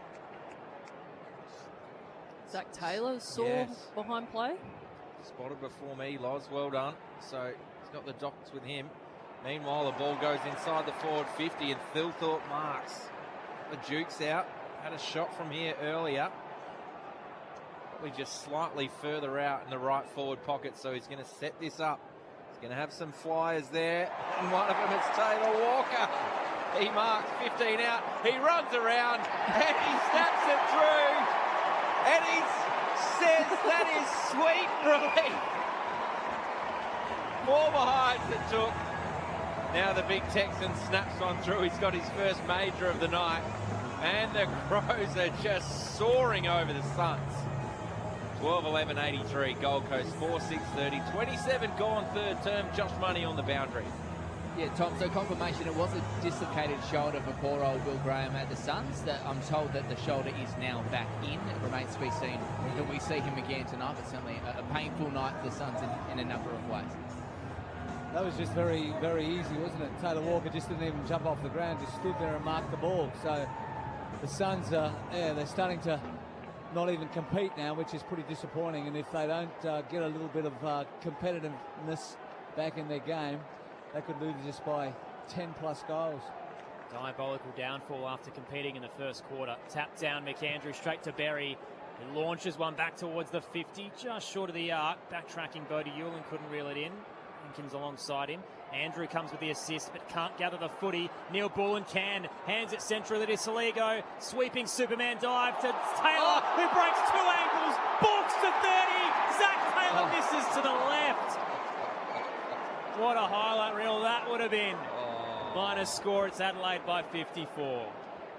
He had them on roller skates. They were flying on by. Dangerous ball across goal, but Noble's good enough to take it. Down 54 here, the Suns. Zeke Hewlin off right half back. Long towards King. Keen's in front though, roved by Nankervis. Swung in the tackle, he didn't get rid of that, holding the ball. So some good work there by Adensall. Kicks in board to Anderson. 75 from home, short to Noble. They're going backwards to do it though. He's now halfway in the middle of the ground. This just buys so much time for the Crows to sink defenders back and no movement from the talls for Suns. So kick that up towards Holman. Curtin got in the spoil and the knee in the back. Then Curvis flicks it back to Berry. Snap around the body. Rankin and Noble, 2 West Adelaide boys going at it. Rankin surging forward. Rochelle got the handball away to Thilthorpe. That was clever. Quick kick out in front of Rankin. He spent a few of his petrol tickets. He rolls around. Oh, another injury in the byplay there. Holman this time for the Suns. This is a disastrous night for Gold Coast. In the meantime, Miller dives forward. Taken to ground. Will have a ball up 35 from the Adelaide goal. Josh Money, what did you see? That happened down in front of you. Yeah, Tom, he fell on that left shoulder, remarkably similar to the Will Graham injury. Just as Will Graham has emerged from the rooms and taken his place on the back bench, it looks as though it's very likely that Nick Holman will be joining him too. McAndrew down. Dawson had a couple of chances to get boot to ball, but lost his feet. Just off balance, collapsed forward, and then a tackle is laid on Berry to hold things up. Adelaide's 50-30 out. Rankin had so much speed that poor old Holman just fell face first and hurt his shoulder. Tap down, Nankervis lurking out the wide of the stoppage. Curls it on the left from 35. It's a procession now. The Suns' season has been obliterated. They're going to lose their 7th consecutive game. And unfortunately, it's history repeating. It's the same old Suns. Adelaide by 60 points. Damien Hardwick doesn't have an answer. 13-12-90 plays 4-6-30 as we close in on 3/4 time. Lauren Arnell and Stephen Williams on ABC Sport. Well, if you're a Crows supporter and you're listening, I hope you're enjoying the game. And for the rest of us, it's not overly enjoyable to watch. It almost feels like, Stephen, the Suns should have brought some deck chairs, because at this point in time, they may as well sit down and watch, because it looks like that's about the level of the effort in this third quarter. It does. It's almost like line up who wants to be the next goal scorer. That's 10 goal scorers Adelaide have already. Half-back flankers coming down, kicking off their left boot. Ruckman dribbling the ball through. It's almost, well, it is. It's embarrassing for Gold Coast. And there's a quarter to go. A 10-goal margin you were worried about, Stephen. We're already there. Yeah. So McAndrew tries to take it out of the ruck like he did when he kicked that great goal earlier. On hands and knees, he gets it back to Dawson, the captain, to Taylor. Long kick inside the forward 50, but it just never really favoured Fogarty. Collins takes the mark. Goes to Zeke Hewlin at left half back. All very excited about this matchup coming in. Gold Coast with a point to prove after losing 6 games on the trot, but they haven't fired a shot down the line. All in dispute. Reed Tried to get the handball away, but Berry outsmarted him. Goes to Taylor. Flicks it back to Worrell. And there's the three-quarter time siren. It was a 27-point margin at halftime. The Crows kicked 6 goals to 1. It's now 10 goals. 13-12, 90, Gold Coast. 4-6-30 at three-quarter time. 10 goals to 2 since quarter time as well. It's been one-way traffic. Goal scorers, 3 to Rochelle, 2 to Dawson, singles to Keys, Walker, Saligo, Rankin, Nankervis, Neil Bullen, Fogarty and McAndrew. For Gold Coast, 2 to Walter, and singles to Humphrey and King. So Adelaide by 60 here at the final change over at the MCG. Full-time siren has been blown. Hawthorn winners by 64 points over the Blues. So tight early in the wet. Hawks kicked 10 of 12 goals to really push ahead. And then ultimately the result ended up being a 64-point win. 15-13, 103 to 6-3, 39. So Josh Frazier's interim coach winning streak ends at 7, and the Hawks will finish the round in 3rd. A big result for them as they continue to push towards that top 4 berth. Great to have you with us tonight at the Adelaide Oval. Hopefully we can see some highlights in this last quarter. Maybe there'll be more to talk about in terms of the future of the Gold Coast Suns, which seems to be a broken record when it comes to second half season fade-outs. It's great to have your company on ABC Local Radio, News Radio, Sport Digital and ABC Listen. This is Saturday Footy on ABC Sport. Beneath the heat and dust lies gemstones, secrets and murder. This is homicide. Nothing stays buried forever. The suspenseful new crime drama, Treasure and Dirt, starts Sunday, July 19 on ABC TV and ABC iView.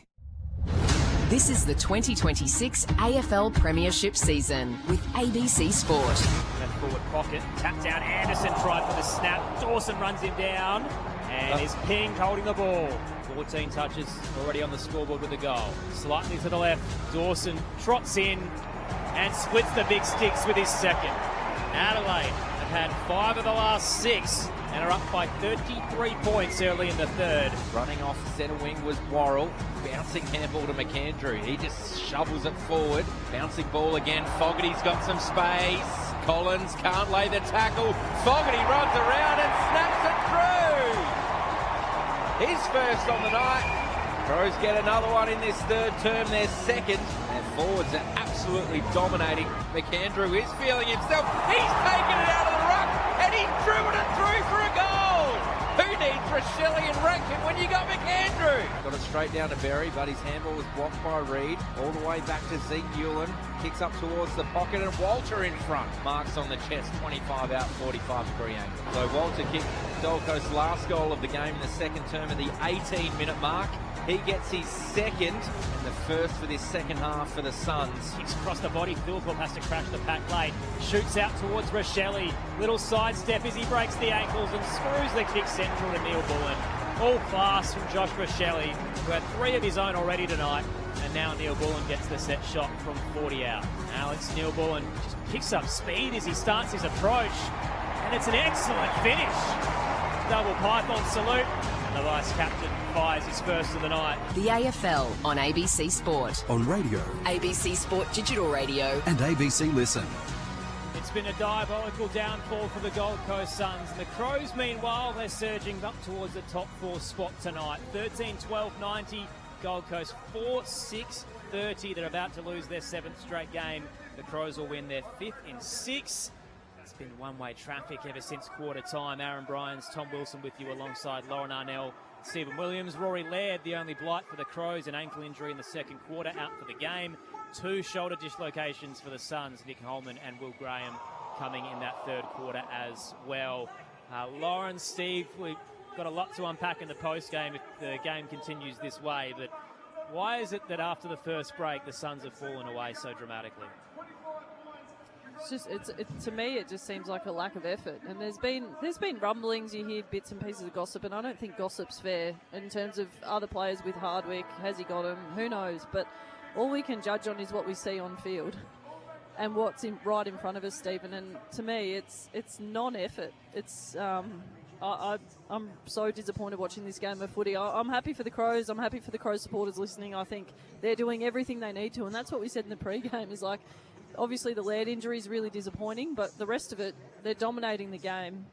plus 55 disposals, 15 more inside 50s, 28 more contested possessions, 20 more tackles, and 14 more stoppage clearances. Like, no one can criticise the Crows after tonight. The Suns couldn't be poorer for mine. I think there's a complete lack of effort, and it just looks like a team that's given up. Yeah, I'd agree. He nailed it exactly. There's a complete lack of effort, and the Crows are just running around, taking it in turns, sharing the goals. They've had 10 individual goal kickers, and Riley hasn't kicked a goal yet. Taylor Walker's only got one. Fogarty's only got one. So they're big guns that we thought might be the ones to dominate the game. Really haven't had much of an impact, but just the lack of pressure that the Gold Coast haven't been able to put on Adelaide, and the way that they've handled the footy, their method in moving the football also has been really poor. And Damien Harvick must be shaking his head and wondering where to next with this team. There's not much at three-quarter time you can do as a coach now, is there, Stephen? Like, you can give players a rocket, you can ask certain things, but if the effort to this point's been at this level, there's really not a lot you can do. No, it's just a bit of pride. Let's win the last quarter, boys. We've been disappointing all night. Let's show something for our fans, and there'll be a lot of guys here maybe playing for a place in the team next week. So. They need some sort of motivation, because the Saints and the Giants' wins earlier today mean that even though they were likely to lose tonight and it'll be 7 straight, they're only a win out of the top 10. Gold Coast have West Coast next week. The run's a little tricky after that, but realistically, their season's not over after tonight. But if they keep putting up efforts like that, they're not going to get there. It's a bit of pride now. Different mix in the midfield. Petrarca, Miller and Powell on ball for the Suns. Adelaide by 10 goals. Final quarter underway. Moyle taps it down looking for Miller. Bounced off his shins to Peatling for the Crows. The volley up towards half forward. Fogarty hits it at pace on the bounce. The handball was a little too hot for Keys. Turnover. Miller now for the Suns. Heads back towards the corridor. Lingered a while to Patterson. And cutting in front is Luke Nankervis. He's had a great night. Short pass to Isaac Rankin, who wants to turn and go. Put on the Jets. He had so much momentum, he lost his feet. He's already dislocated 2 shoulders by breaking away from tacklers tonight. And this time he nearly hurt himself. A couple of tackles, ball up to come near the logo. I'm keen to provide a positive. The chase from Leo Lombard was everything you'd want if you're Hardwick sitting in the box again now. It was quality effort from Lombard. Josh Money downstairs. It's a mixed news on the shoulder front, so we know Will Graham done for the day after that dislocated shoulder, but it looks as though Nick Holman is going to try and carry on. He's had that left shoulder strapped, and at this stage is looking like he's ready to come back on. So ball up in the middle of the ground. Moyle knocks it down towards Miller, rode by Petrarca. Gets the handball away from Murray. He goes over the top to Patterson, and he kicks inside the forward 50, and Lombard's going to take the advantage and run into an open goal. So they got it in quick. Kicked it to advantage. Lombard took the advantage to kick the opening goal of the final term. They go to 5-6-36, Adelaide 13-12-90, a minute and a half into this final term. Leo deserved that, didn't he? Because he was the guy that actually stopped the Crows going inside 50, and for him to get on the end of that one, I think was great reward. And we've been critical at a different number of times of Ethan Reid throughout the game, not standing up underneath the contest, and he did on that occasion, which led to the free kick and downfield. Well done, Suns. It's as much as you can do to start this last quarter. Snap that prolific run of the Crows where they kicked 10 of 12. Suns get the first of the final term. A little bit of pride against a pretty volatile opposing crowd. They got really a couple of rows at the northern end, the Suns, for their travelling supporters. McAndrew down. Dawson fends off one. His handball looking for territory. Only found Petrarca. He loops one a little bit too long for Bodie Hewland. He's under pressure from Taylor. Did well to get it out wide. Bo Adensol, the accumulator, quite hit his career high of last week. Handball nearly cut off by Miller. Thumps it back to Bodie Hewland. He's tackled by Fogarty. Turnover. Was a throw. They'll take the advantage. Adelaide inside 50. Neil Bullen to Rochelle. Gives it to the Texan. In the pocket. He'll snap his second. Slick ball movement from the Crows. And they're back up by 60 again. 14-12, 96, plays 5-6-36.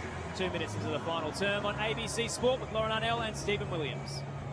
Petrarca's handball misses its target. All of a sudden the pressure comes and the ball's turned over.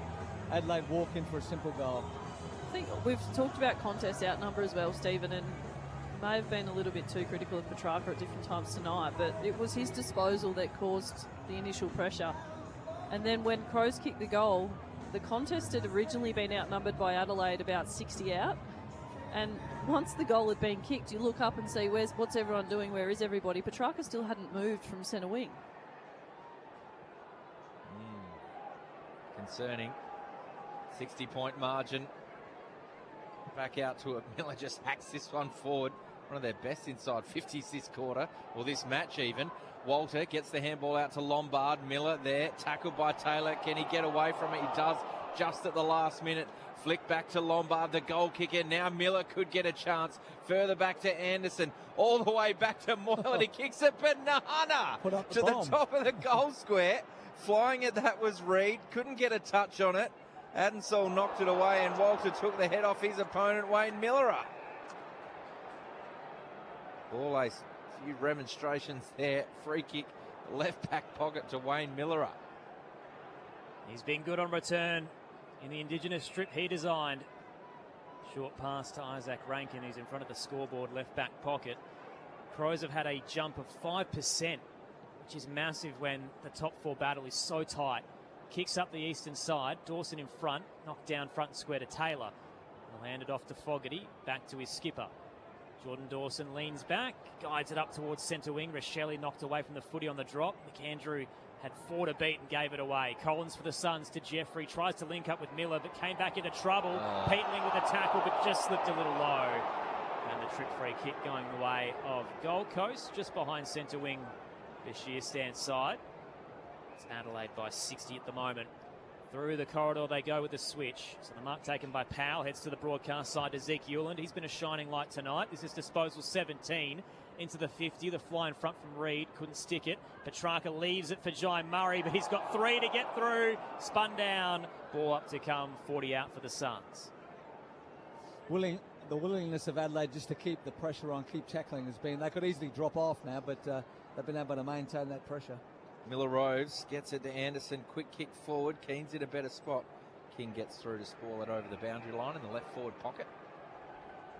They probably let it slip away last week against West Coast. I'm sure that was the message from Matthew Nix that he wants a full 4 quarters tonight.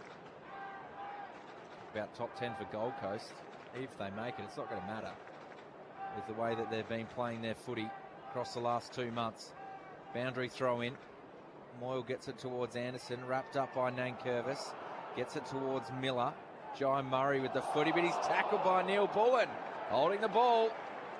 We've seen Neil Bullen do this late in the games. He just fights right to the very end. That's why the Crows are up by 10 goals. Spot Stillthorpe down the line, kicks. Late fist comes in from Andrew, but it won't help them. Peatling waiting for it. Drills it down the line to Walker. Texan sliding across, been goalless the last 2, but has 2 tonight. Hands it off to the run of Berry.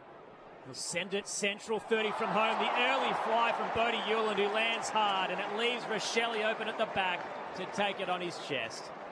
Just misjudged the drop there, did Bodie. Set shot to come for the Crows. Just a bit of technique there. He had the sit. He had no contest really against him. Jumped sideways. That's the reason he fell sooner. Like, he had no hang time because he didn't jump up and down. He jumped sideways. Josh Rochelle couldn't believe his luck. He caught it on his leg. It's been a big night for Adelaide and for Josh Rochelle. He comes in from 35 and sprays it wide right. Stuck on 3 goals. Adelaide's lead is 61 points. It's a game-high margin here at the Adelaide Oval. So Zeke Euland's going to bring back the footy. That lovely left. Surging ball out. Crows have extra numbers. King was at the front though. Rode by Powell. Tackled by Sam Berry. Ball up near the logo. Crows side. Moyle takes it out of the ruck. Tackled high there by Rankin. Play on, says the umpire, and that was his prior opportunity. Rankin wins the free kick. Moyle ducked the head. Up towards right half forward. That's allowed to bounce. Collins quick handball to Miller. He's wrapped up by Fogarty at right half forward. We'll have a ball up. So Adelaide up by 61 points. Closing out a massive win. Murray knocks it forward. Rankin tries to gather and Collins coming the other direction. Happy to see that go out of bounds. Been pretty solid. Probably one of the few winners that Gold Coast have had tonight. He's had a pretty solid night. Generous crowd figure tonight of 40,165. Over at the G, the Hawks winners over the Blues by 64. Here it is, Adelaide by 61. Tossed in, Moyle taps it down. Rao trying to barge through, wrapped up by Fogarty, got it out. Jai Murray to Anderson, and then Jeffrey Collard. Just a little careless from Toby Murray, who saw red. Did his best to try and win the free kick in the attacking 50. So the Suns have possession. Stuck in the left back pocket. Crows have kicked 11 of the last 13. Down the broadcast wing, little long for the pack, waiting in the drop. Worrell tried to tow it out. Keane running through, left it behind. Rankin tried to shovel a handball through, but sharked by King. Rao shoots it to Miller, trying to go central. Noble turned into trouble. Rochelle had him in his sights. Holding the ball. Yep. Absolute beeline to the Plimpton product, who's popped up a little short sore as well. Rochelle wants to play on as a result, steps around and is knocked over by Ben King carelessly, who tried to let him know that wasn't the right move, and it will be downfield instead. Oh, they're going to take the advantage. Berry will hand it off to Neil Bullen, who wasn't quite ready for it, has a crack from 50, and it tumbles wide right. Will be a boundary throw-in to come in the right forward pocket for Adelaide, up by 61. Josh Money downstairs. Yeah, John Noble coming up the ground now, very, very proppy after that tackle from Rochelle. So the Suns' horror night continues on and off the field. Just got his leg caught, didn't he? Watching the replay, when he got dragged to ground, his leg sort of stuck in the ground and twisted his knee a little bit. Hard to say it could get any worse. And Rankin from the handball from Berry. Something from nothing. They're going to check this just because of the thick padding of the post. He doesn't look sure, Isaac Rankin. And the goal umpire looks like he's suggesting that as well. Yeah, he said he thinks it's a behind. So we are going to the arc. Just want to see if there's any of the snicko there. And there is a little raise there. So it has just brushed the post. Robbed us of a highlight. I think it's just got the back of the padding. Yes. On the back side of the goalpost, which you'd be dirty on if you're Isaac Rankin. Yeah, playing country or amateur footy would have been a goal. Minor score instead, so 14-14-98, Gold Coast to 5-6-36. We've had 11 minutes gone in the final term here at Adelaide Oval. Game high, 62-point lead. Bodie Ulan plays on and nearly scrubs his kick as he caught a bit of turf toe, kicking up to Noah Anderson. Berry's trying to run him down close to the boundary line. The Suns are under a lot of pressure here. Have to find a way through. Jeffrey to Adensol. McAndrew gives it away. Isaac Rankin tries to check the kick. Tried to do the generous thing to Rochelle, but only found Jai Murray. He blasted all the way to the eastern side. Gee, rush of blood, but it might work. Nearly cut off by Michael Annie, but had a little bit too much height. Lombard's out the back door. He can take a couple of bounces through the Bashir stand. Sends the Suns inside 50. Ben King's in space and takes it on the chest near the light tower. Set shot to come on the tight angle, 30 out. It was a panic kick, wasn't it, out of defence, but it cleared the pack, opened it up, and Leo Lombard was able to run on it. Take a good 100 metres on the outer side of the ground, and now Ben King, an opportunity to kick his second. Out of contract at the end of the year. Some saying maybe the catalyst is moved, potentially the Suns' downfall as another exodus is coming. Has had a pretty good season. This is going to test him, and it was never a chance. Misses wide right. It's Adelaide by 61 at the Adelaide Oval. Great to have you with us for Saturday footy on ABC Sport. Don't forget the Wimbledon women's final is tonight, 11 p.m. Eastern on Sport Digital. We've got 3 games of footy coming away tomorrow. The coverage starts midday with AFL Sunday. So Worrell brings it out of defence, and great kick there to Curtin. He's a good target, isn't he, when he's standing somebody that is a lot less physical and tall. So he was asked to play on. He had the sides advantage. Gets it back to Nankervis, who hits Fogarty on the chest. So yeah, 196 versus 187 in that contest. Fogarty back to Michael Annie at right half back. Total domination from the Crows against the Suns. Michael Annie playing on now, up towards Dawson, nursed under the footy by Moyle, who goes in. It was Oscar Adams, I should say, who goes in for a second effort and slipped at the wrong time into the Peatling tackle, and that's holding the ball.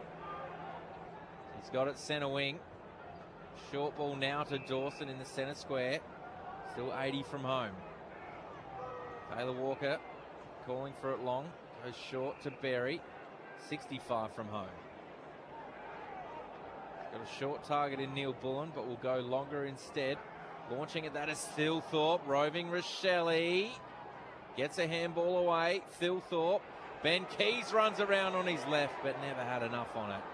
And it's dropped in the goal square by Holman, who's having a tough night, and he's kicked it straight to Nankervis, who's hit hard by Walter. Gee, poor Nick Holman had more time than he realised. Dropped the uncontested mark, rushed the exit, gives it away, and Nankervis spots Walker. Very late came McAndrew, and it's too high in the end. As he smashes in carelessly, the Texans on his haunches. Free kick for Adelaide straight in front. 35 out. Once he catches his breath, the all-time leading goal kicker is going to have a chance at his third. Made him earn it there, didn't he? Yes. McAndrew. Wasn't too much in it, really. He had to. It's a bit clumsy, but he had to come and create a contest. Did. Exactly right. Such a 50-50 gamble, McAndrew. He's got so much talent. Even when he is the backup ruck, he's so good, but just has these lapses that hurts him. Wouldn't mind have seen him actually go in the ruck tonight, just to run around the ground a bit, use his athleticism. We're closing in on finals, and this man might have a big say in them.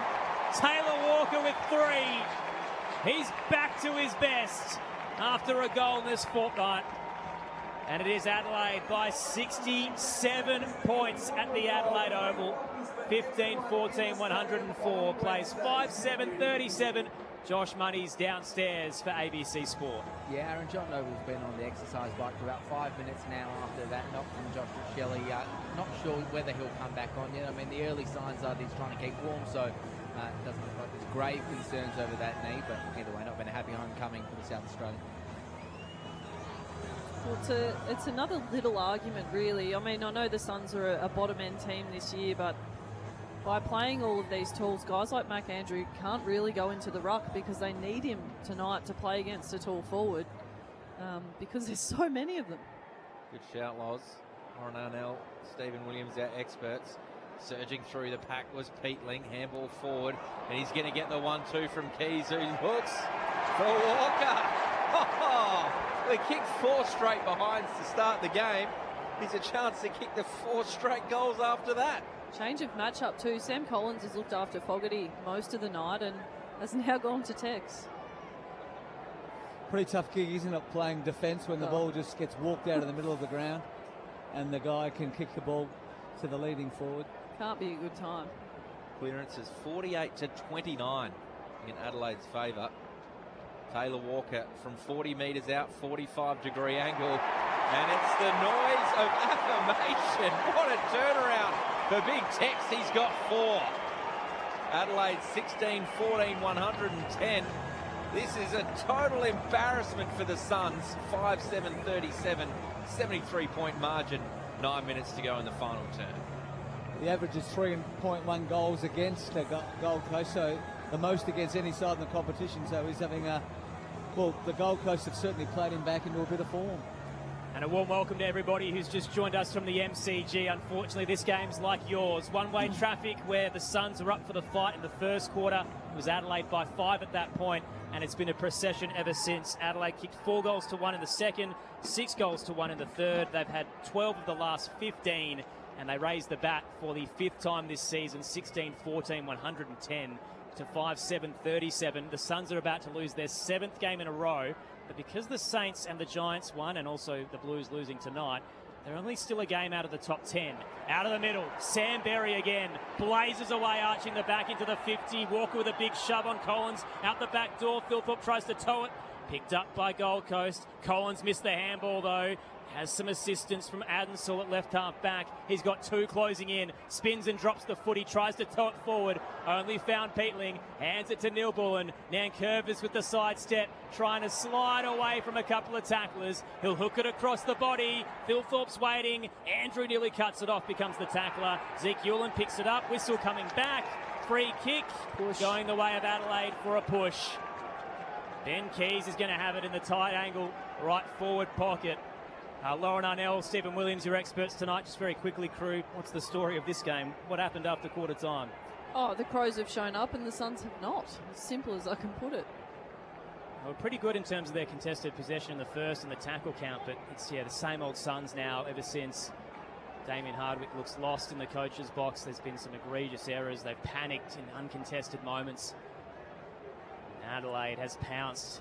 A top 4 spot about to be theirs tonight. Ben Keys opens the angle, plenty of run as he curls towards goal. And Ben Keys gets his second of the night. 40,165 in the house. We've still got 7 to go in this final quarter. It's Adelaide by a game high, 73 points. Massive performance so far for them. 17-14, 116 plays 5-7-37. Lauren Arnell, Stephen Williams on ABC Sport. Getting really embarrassing, isn't it, now for the Gold Coast? And Adelaide haven't lost their appetite. They're still at it. They're still tackling hard and putting Gold Coast under so much pressure. And as we've seen all night, Gold Coast just aren't able to handle that pressure, turning the ball over, making it really, really easy for Adelaide to score. It's a really hard watch, isn't it? As you've just said, there's 7 minutes to go. It's hard to see the Suns finding another avenue to goal off the back of this. Yeah. And if there wasn't a top 10, we could just rule them out already. Let's talk about that post-game. Because this is an argument to not even bother with the top 10. We can't be talking about a team like this potentially playing finals. Yeah, we'll dive into that. Clearance going the way of Gold Coast through Anderson. Squib kick forward. Lombard surges through. Tried to get the handball to Petrarca. Pushed off it for a moment by Dawson, and then Powell grabs it at centre-half forward. Tackled by Neil Bullen. Should mention as well on the text line, Dan from East Perth says, I've barely heard Petrarca's name tonight. He's had 15, only 2 in the final quarter. It would be a season low if he can't add to it. So from the ball up, Curtin lays a strong tackle. We'll do it all again. Margin is 79 points. Murray in the ruck down to Peatling. Another clearance in favour of the Crows up towards Fogarty. Bounces poorly for him. So Bodie Hewland gathers to Oscar Adams, to Powell, to Anderson. The switch is on to Bodie Hewland, who's working hard. Kicking out wide towards Holman, and he's completely missed the target. He's going to grab the footy though, Holman. Handball's over the top. Ball's going to come inside the forward 50 now, and it's to the advantage of Reid. He goes up strong. He was tunnelled in that contest. Play on, says the umpire. Nankervis surges out of defence. Finds Rochelle in the middle of the ground. Handballs to Dawson, who steps inside. Probably bit off a bit too much there. Holds up play to Neil Bullen for the time being. Keys got Dawson again. Goes over the top to Walker, who's having a quarter. He's having a half, and he chips over the top to Fogarty, who marks 50 from home. Left half forward, 45-degree angle. Oh, I'm trying to not be too negative in this call, guys, but watching the volume of walking from the Suns mids post-turnover against them is it's becoming challenging. Yes. Well, feel free to be as negative as you want post-game. For a team that were premiership favourites earlier this season, this nosedive is hard to believe. Darcy Fogarty, we know he's going to get the journey. Oh, he sells some candy, runs towards goal, and he's kicked it. Darcy Fogarty's rubbing their nose in it. He's got his second. Adelaide have their 18th. 18-14, 122. Gold Coast 5-7, 37-22 go on final turn. There's still time to lose by 100 points, isn't there? It's really just a dispirited team. That's what Gold Coast look like. There's just no spark. There's no getting around each other and trying to do something about this. It's just raise the white flag and drop your head, and really disappointing. They just look like a team of wonderfully. The offense hasn't been great tonight, right? But they look like a team that when they're up and going, the Suns, their offense is good. The defense is so poor, and you look at a team who's ranked 18th in the comp for defensive score against since round 11, and the simple answer is they don't try hard enough. And they're only a game out of the top 10, but this season has slipped away so dramatically. In the middle, Morrill taps it down on the bounce, reeled in by Anderson, tackle, dropped it, no whistle, gets another crack. Regathers the footy, pounds it up towards the 50. Awkward bounce for Reed. Shoots out to Humphrey. Couple of pump fakes, then hands it to Petrarca. Tries to arc back away from Cook. Kicks across the body, and the goal umpire does not move. Late one for the Suns. Margin back down to 79 points. 6-7-43 Gold Coast. Adelaide 10-14, 122. Crows have jumped a good 6% tonight, but will stay in the top 4 until Brisbane play Essendon, and then you imagine the Lions will nip that back. Also, if you've just joined us, Rory Laird rolled his ankle in the second quarter, out for the game. Couldn't really put any weight on it, was in a lot of pain. Will Graham and Nick Holman both dislocated their shoulders, but Graham is out and Holman's gone back out there. Damien Hardwick is just lost at the moment. He's still got another 3 years on his deal, but it's just not coming together right now for Gold Coast, who are down by 79. One of the few times we're able to see the Suns forwards actually take the ball off Adelaide, cause a mistake by a little bit of pressure, and then Petrarca was the beneficiary. So Murray gets some time in the ruck, knocks it straight down to Saligo, pumps it inside the forward 50. Dawson created some space, runs onto it now, just ran over it at the wrong time. Keys knocks it out towards him. Dawson gathers, flicks a handball out towards Neil Bullen. The pressure's hot still. It's late in this game, but they're up by 79 points. There's a player who had their legs taken out from underneath them, and they're going to win the free kick. It's Ben Keys, I think. You got Neil Bullen on his haunches in the back play as well. So we'll get a free kick going the Crows' way. It's Keys. And he handballs it off to Taylor Walker, who's now got a handful. 5 for Taylor Walker. And the Crows fans are enjoying this. Tex is on fire. 19-14, 128. Gold Coast 6-7-43. That's an 85-point margin, 25 gone final term. A little bit stiff with that free kick. The Gold Coast guy actually had the ball when he was going through, so I'm not sure that's the spirit of the rule, but everything's gone Adelaide's way tonight. Yeah, it's a tricky one because we've seen that end up in carnage when a player dives for the ball and takes a player's legs. But I agree with you, Stephen. I think he's the player that's actually gone to win the footy. And was it Keys who seemed to just turn up but not actually try to bend over and win the ball. So I think that's a really difficult one and certainly challenging to umpire. So since the showdown stunner, the Crows are starting to build towards September nicely. This will be their 5th win in 6 games. Knocked off the Eagles last week. And gee, this has been an emphatic statement tonight. Moyle taps it down to Anderson, who retreats back to Humphrey. Jams the kick forward across the body for the Suns. Rowell takes it behind centre half forward, sends it towards the northern end. The Hills waiting with Crows fans. There haven't been a lot of Suns tonight. On the bounce, Reed tries to trap it, wrapped up for his troubles near the scoreboard. The ball up to come right forward pocket. Text line if you want to get in touch, 0437 774 774, with you till 11:30 Eastern. Any texts welcome. We'll unpack all the action today. Flurry of major injuries. Zach Butters down, Jeremy Cameron. Both of those sides lost as well, with the Saints and Giants winners. George Hewitt, the back injury as well. Out of the stoppage, Adelaide with a quick clearance. It's cut off by Jeffrey, and laconically he'll place it to Noah Anderson. 45 out, wide angle to the right.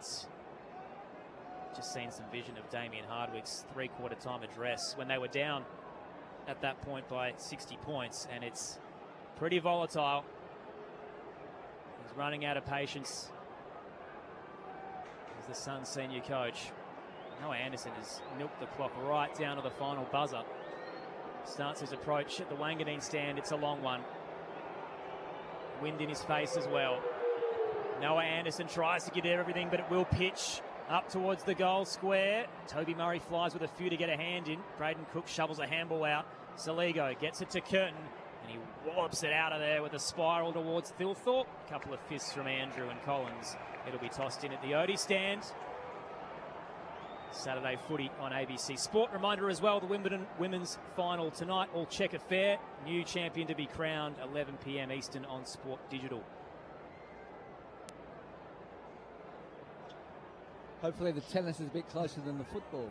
Yeah, unless it's a double donut. It's the only way it won't. That was last year's was. That's right. Rankin kicks long. And launching high is Toby Murray. Thought about the handball for Saligo. Thought about the handball for Rankin. Will kick towards Curtin.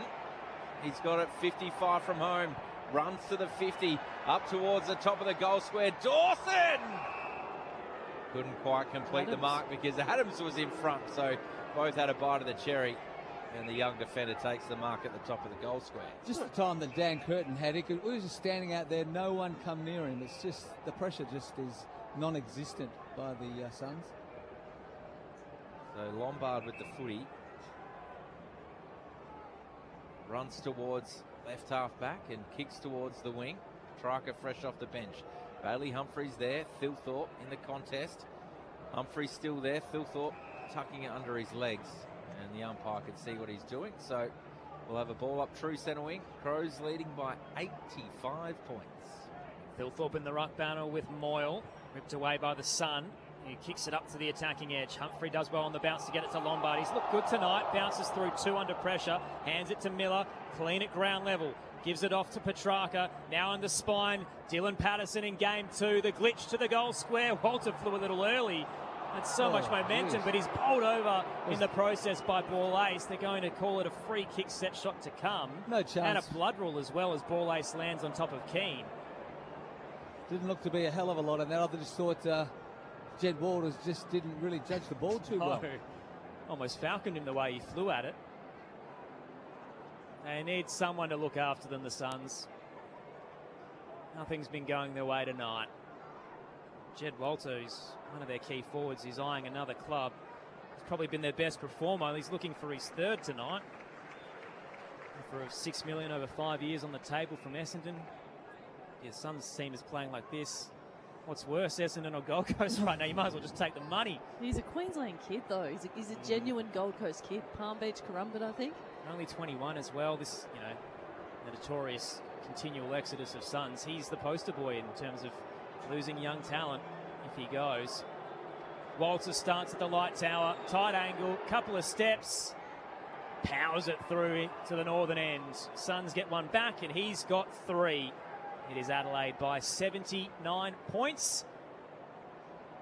19-14, 128 plays 7-7-49. And they've just got a couple of minutes to go here in the ABC Sport. Well, it's been their most productive quarter, this one, the Gold Coast. So a couple of consolations, but just really disappointing. They're a club that's trying to find an identity, build a fan base up on the Gold Coast, and I can understand you can lose games, but you have to really put an effort in and lose honourably. You just can't lose like this where you just wave a white flag and as you mentioned, Lauren, almost like don't try.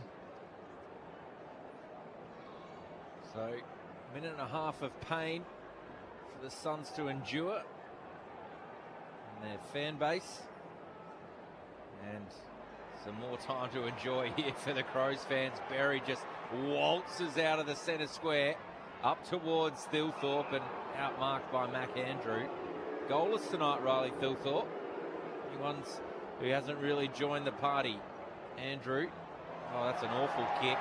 Lands in the lap of Rochelle. Knocks it to Rankin. Goes the 1-2 and he just took a bit too long. Surging forward was Saligo. He's kicked it straight to the back of Rankin, who was running past.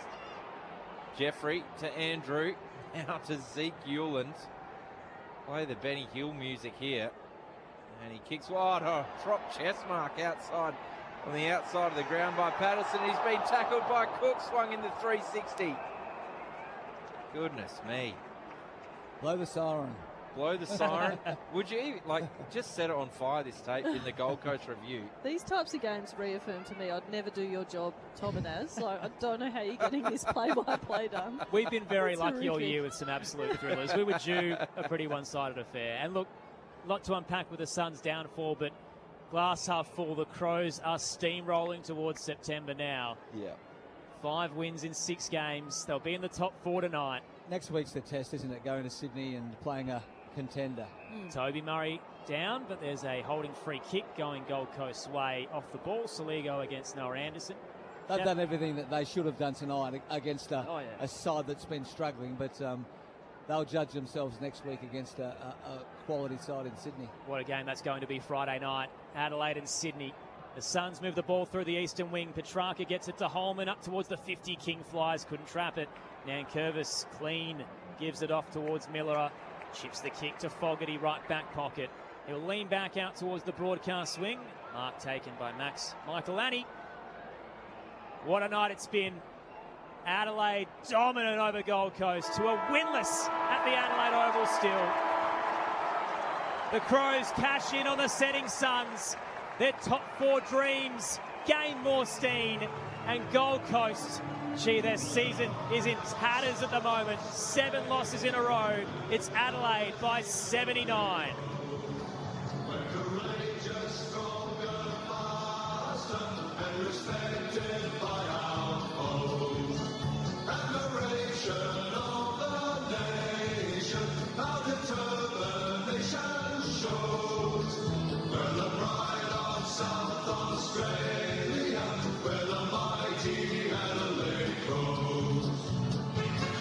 Wrestle in the wet early with Adelaide up by 5 points in the first change, but then they kicked 15 of 18 goals. They led by 27 at the half, 60 at three-quarter time, and run out winners 19-14, 128 to 7-7-49. The Crows in the top 4, they've won 5 of 6. The Suns have lost 7 on the trot, but are still a win out of the top 10. They'll need something special to turn this around, though. The Gold Coast Suns, again in the second half of the season, are bottling it and look to shell of themselves tonight. Adelaide winners in front of 40,165. Yes, the pride of South Australia, where the mighty Adelaide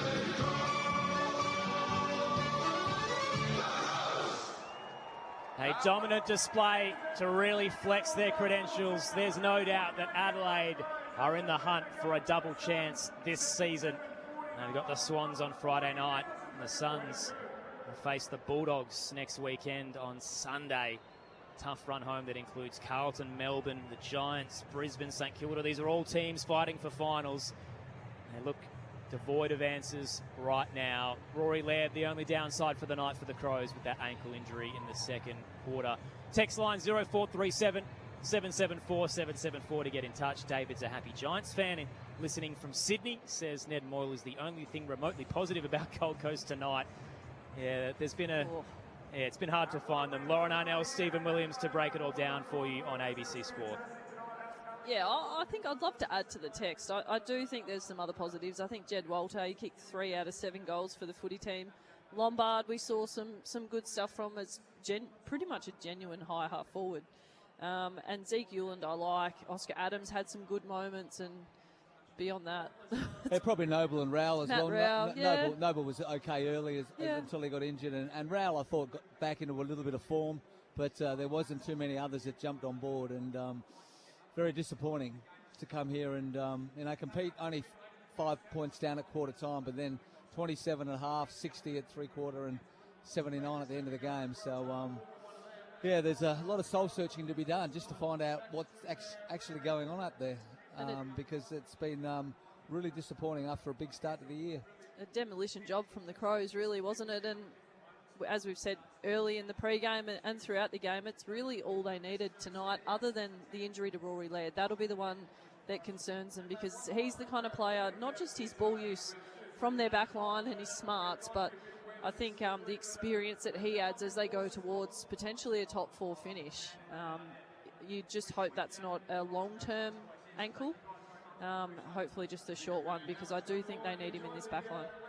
And plus 20 in clearances to Adelaide. We talked at the start of the game that we thought if Gold Coast were going to get them, that was going to be the area that, with the likes of Petrarca, Rao, Anderson, these sort of guys in the middle, maybe that they could expose Adelaide, but it was flipped on its head, wasn't it? Yeah, I found that the centre bounce work, the centre ball up, is really interesting. So it felt like, Stephen, a lot of the time they just kept changing their mix. Like the Suns it never felt like they had a settled mix in that centre ball up space. They were constantly throwing different players through there, and I think sometimes, obviously, I mean, as you mentioned in the pre-game as well, that Hardwick's mentioned around getting games into younger players, and you see guys like Adensel going inside and getting time on ball, but I think you do need a core mix of players settled in there, and it seems that they are just throwing the magnets around and exposing players rather than giving them an opportunity to be settled and create a bit of cohesion in there. And you kind of look at this game and what round are we? 19, 18.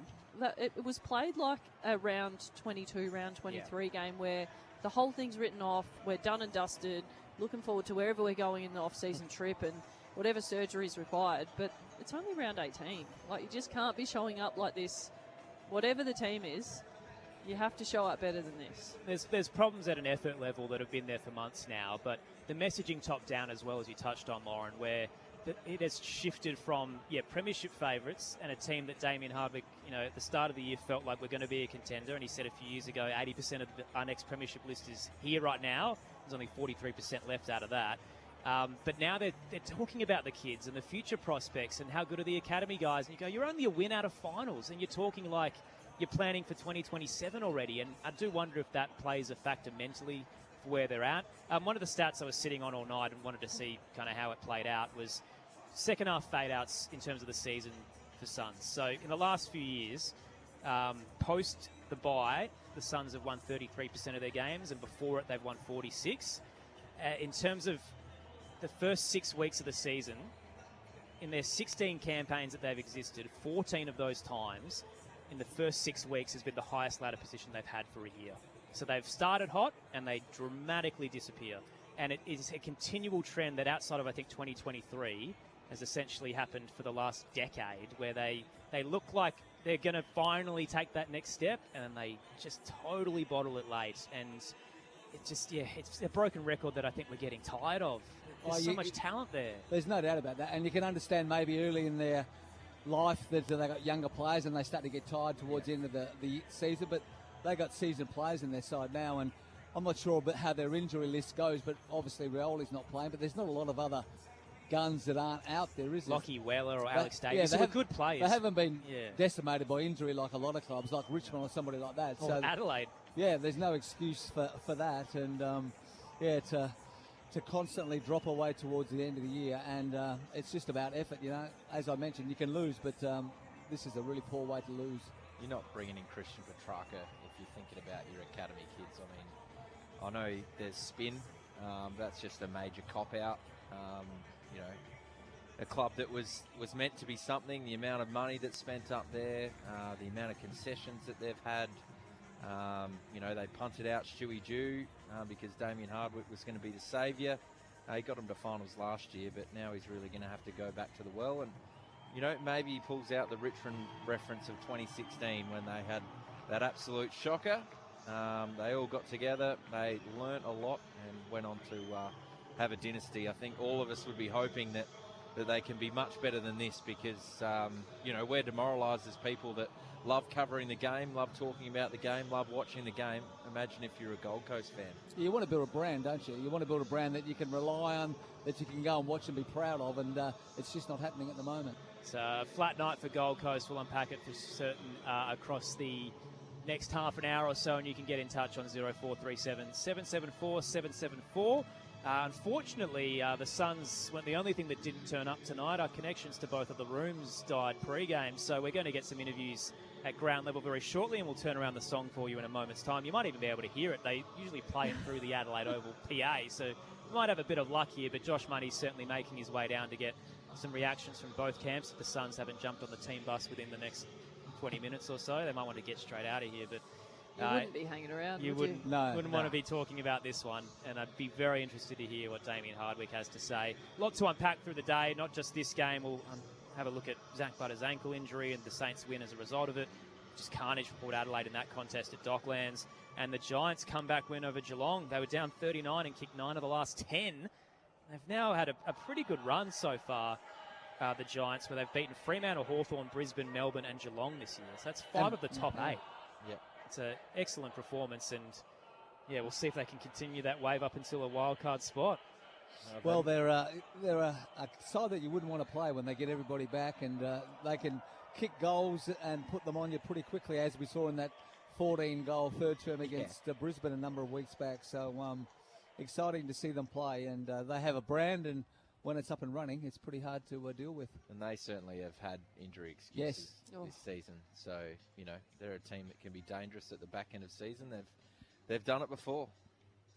Let's start with the positives and the Crows tonight, because moving to the top 4, Brisbane will probably take that back tomorrow when they place the Bombers, but you never say never. That being said, I think this morning I walked into this game thinking, gee, they were a bit underwhelming against West Coast. The showdown stunner was a pretty big one, and I just wasn't sure midfield-wise if we were about to see history repeat after their September failure and the straight sets exit. And look, the Suns are the Suns right now, but you can't argue with the numbers that we saw tonight, Lauren, that Adelaide are building some rhythm. This is outside of the Rory Laird injury, probably the first night where we've seen essentially their best 23 out there. It's really Archie that's missing, and you could argue maybe Pedler, but it's a pretty star-studded team right now that can push towards the top 4. Yeah, and the beautiful thing about tonight is that their leading disposal winner is Isaac Rankin. He plays a whole night on ball and also manages 3 shots at goal. And I was so impressed by his game. He's just under 600 metres gained, 31 touches, 5 marks, and his work rate is as good as I've seen. He's never been someone I've watched and been disappointed by his work rate, but to watch him just demolish with run and join in as a mid is really exciting for the Crows. And that's the piece where I reckon 6 weeks ago we're probably debating what's the Rochelle Rankin mix on ball.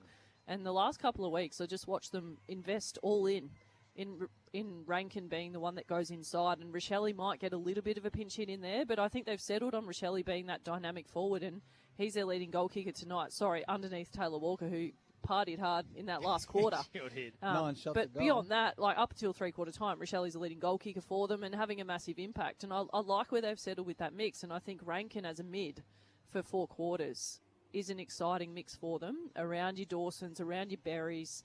And Peatling had the best game I've seen him play this year. The Rankin one, you can feel that injury at the start of the year hurt him. Then he has the calf on return, and this is the Isaac Rankin that they were desperate to have at the end of last year. So you put a bit of speed on the ball, and his first possession count goes through the roof. You've got a guy who can zip straight out and hit the scoreboard. 8 tackles and 14 contested possessions. Yeah. Awesome. But the Crows are really good at beating up ordinary teams, and it's always been the way. So. Classic Port Magpies man would say that. We have to have this discussion next week when they play Sydney in Sydney, because can't wait for this that's how game. they're going to be judged. They're not going to be judged against Gold Coast here. Gold Coast can't win here against anyone. So they did what they had to do tonight. There's no question about that, and they did it brilliantly. But next week's the one that they'll be certainly looking at. It's such a good call because they've lost to all the teams that are above them on the ladder. Exactly. So being in 5th means that there aren't many teams above you on the ladder, but they've lost to them all. So, that is the question mark. I'm looking forward to Friday night against the Swans. I think this forward line, if they stay tall, this forward line matches up exceptionally well against the Swans. The Swans battle for tall defenders. And this midfield mix that we've seen do their thing tonight, and I know they've beaten up on the Suns, but there's enough good players in there for Gold Coast.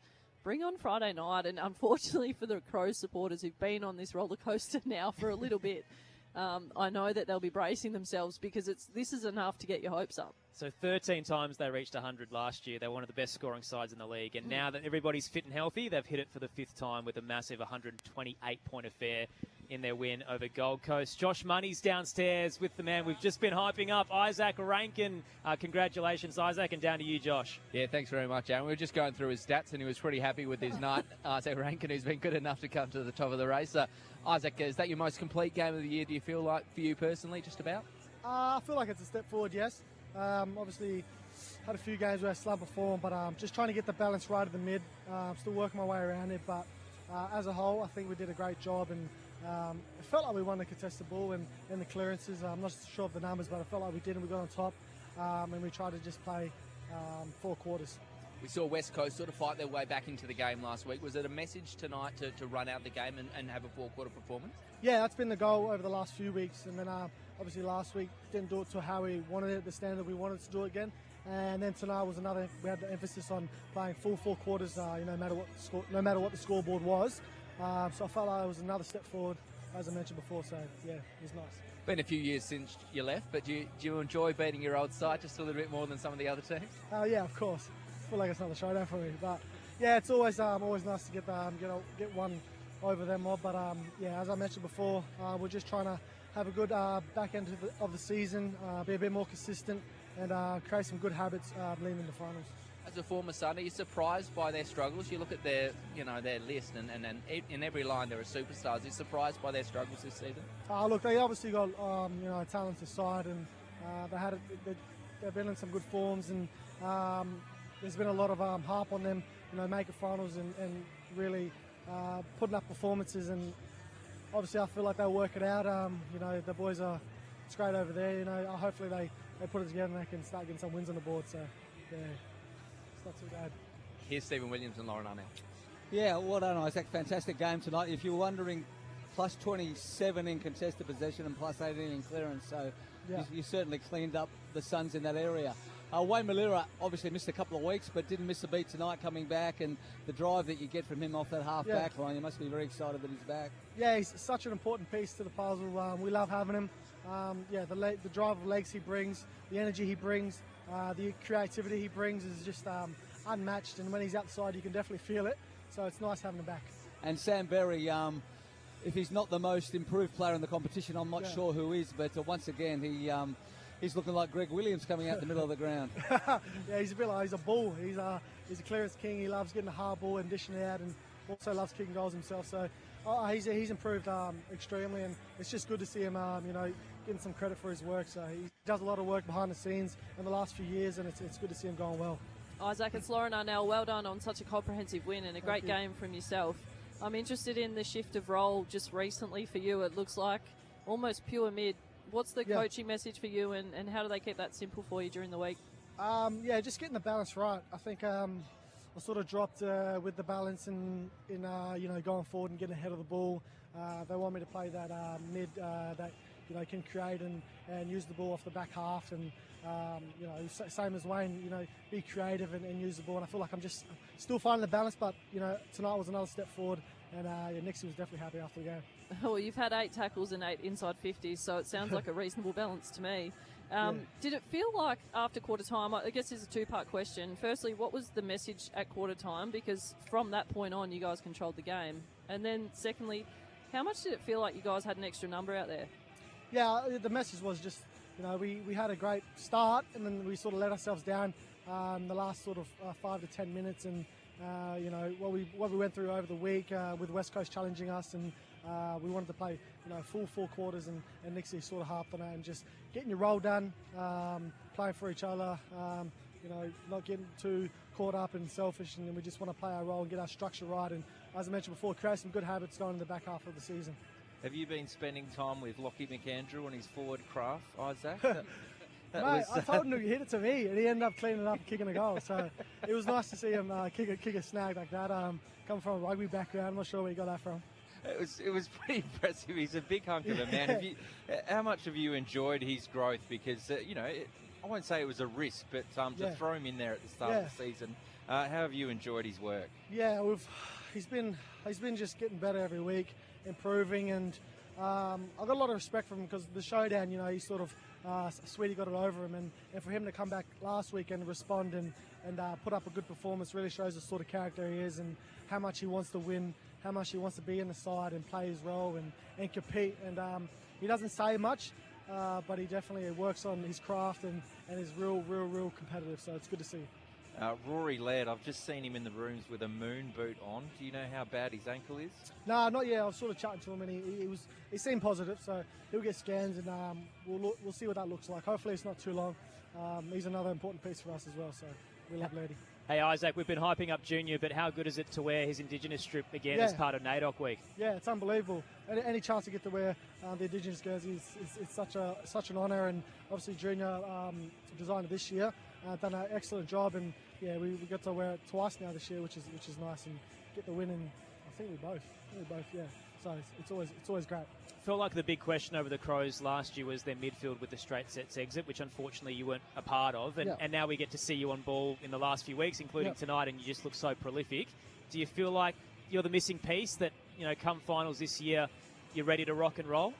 Yeah, definitely. I think sitting out last year and watching the boys go to work and not getting the job done, it created a real hunger in my belly, and I just want to make sure I'm there this year, and I'm helping the team out as much as I can, and just being a part of our winning ability, and hopefully we can go all the way and go deep in the finals as well. So there's definitely a hunger that's within the group, and we just want to show what we can do and sort of prove a lot of people wrong and, live up to what we think we can live up to. You've been really patient with your time, but just before you let you go, when you talk about hunger, imagine Taylor Walker's one of those at 36 who's just desperate for a flag and comes in goalless after a fortnight and kicks 5. Like, just, you could tell how much it meant to him. How's he been like around the group? Yeah, he's real chill. I think he's really just embracing the last few years, and you never know when it's going to end. So I think he's just enjoying it.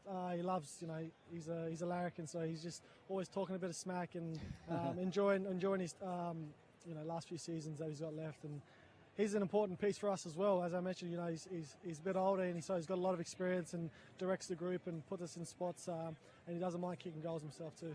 No, congratulations on the night, Isaac, and we can't wait to see you on Friday night against the Swans. No worries, thank you. Isaac Rankin downstairs after Adelaide's 79-point victory over Gold Coast. It was all one-way traffic after quarter time, so they're up by 5 at the first break and then kicked 15 of 18 goals before the Suns kicked a couple of late. And Adelaide win 19-14, 128 to 7-7-49. Here's what the song sounded like in the rooms as part of our coverage on ABC Sport. Pride of South Australia, we're the mighty Adelaide Crows. We're courageous, stronger, faster, and respected by our foes. Admiration of the nation, and determination to drop the pride of South Australia, we're the mighty Adelaide Crows. Just realising now as well, absolutely kicking myself, Tom, because I need to ask them what is going on with this Josh in the songs. Where has this come from? Yeah, I don't have the answer for that. Seems like a trade secret inside the four walls at West Lakes. Josh. Something going on there. I would love to offer something. I just literally have no idea. Adelaide moved to 11-6 on the season. Sorry to get totally rogue there. Gold Coast 7-10 with their 7th consecutive loss. For those who are wondering about John Noble, if you maybe looking at the AFL app and thinking, why is he flagged? Just had a little corky late. So nothing too serious there for him, I think. Or maybe the shoulder injury for Will Graham. Yeah, that's so he was out, for essentially the remainder of the second half after that incident where he was, trying to chased down Isaac Rankin and fell over. And Rory Laird with the ankle was the other serious one out of the night. But yes, John Noble, hopefully nothing too serious there in terms of the knock that he copped. They've got the Dogs next weekend at home. Maybe we can flip a little bit back to Gold Coast. We've done it a little bit in terms of where they sit now, but Hardwick signed for another 3 years. It's looking like the same old story in terms of a couple of star players leaving. A bit of positivity where, Bo Adensol's slotting in pretty well, just been solid. Zeke Euland's had a couple of big weeks. Dylan Patterson was unfortunately quiet. Looked great on debut last week, but didn't touch much of the footy. 11 academy guys out there. So the future is a little bit bright if you want to look long-term for Gold Coast, but I think we're just sick of doing that. You got any more positives for us, Lauren?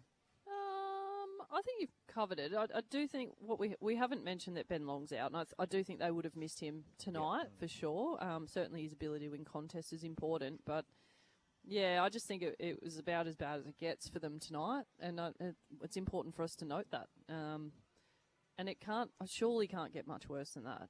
No. Surely. And then even, I know, the speculation's a bit mean when we're talking about players that are about to leave, but Matt Rowe's another Victorian who, committed to be with Noah Anderson and they wanted to win a flag together, and you're being Petrarca.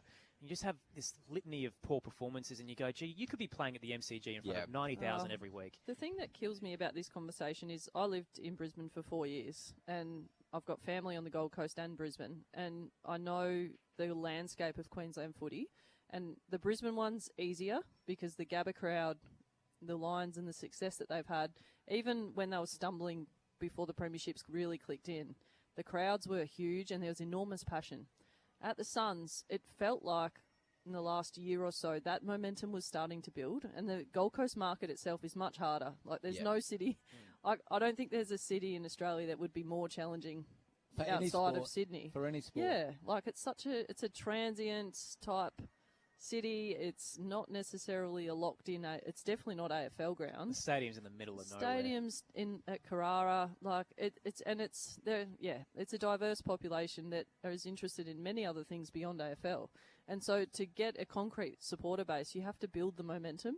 And it just felt like, I think everyone would agree, certainly post round one, that momentum was really nice and in good shape for Queensland footy and Gold Coast footy. And now, like, the crowds will not turn up and tolerate any of this.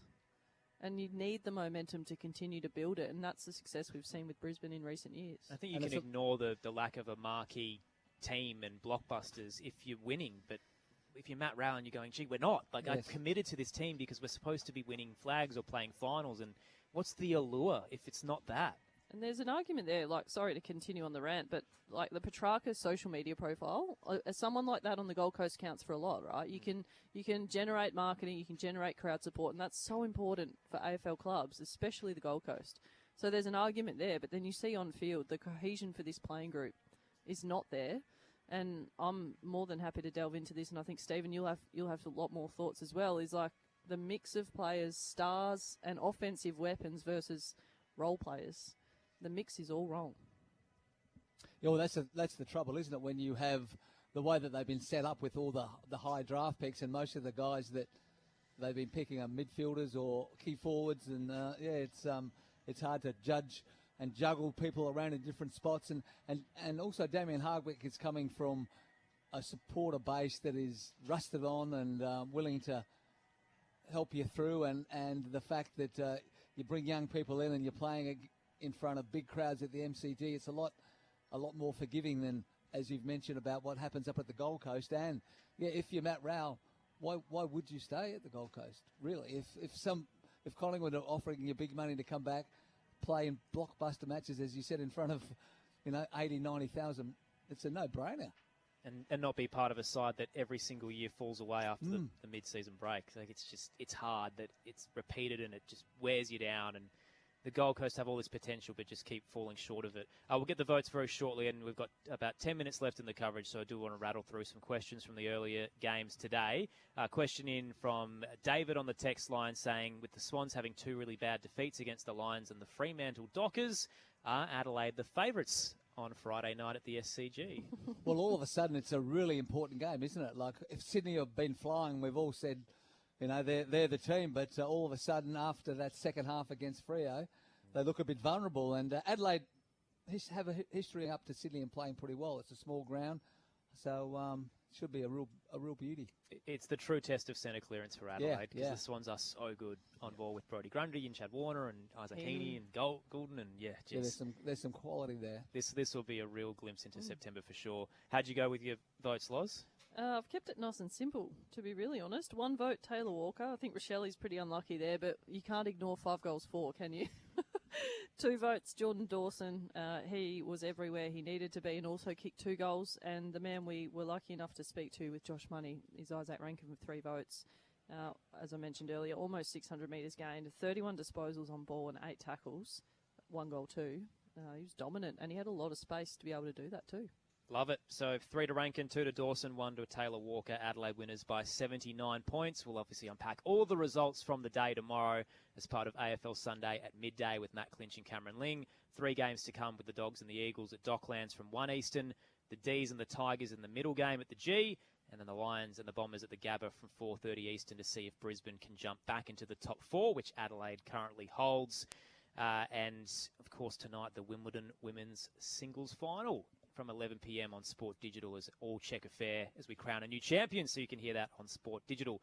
All right, let's backtrack. Maybe we'll go linearly. So Adelaide winners tonight by 79 points. At the same time, Hawthorn beat Carlton by 64, kicked 11 of 13 goals in a run after quarter time to really set up that victory. Jack Gunston, Jack Ginnivan with 3 goals each. Dylan Moore had 2.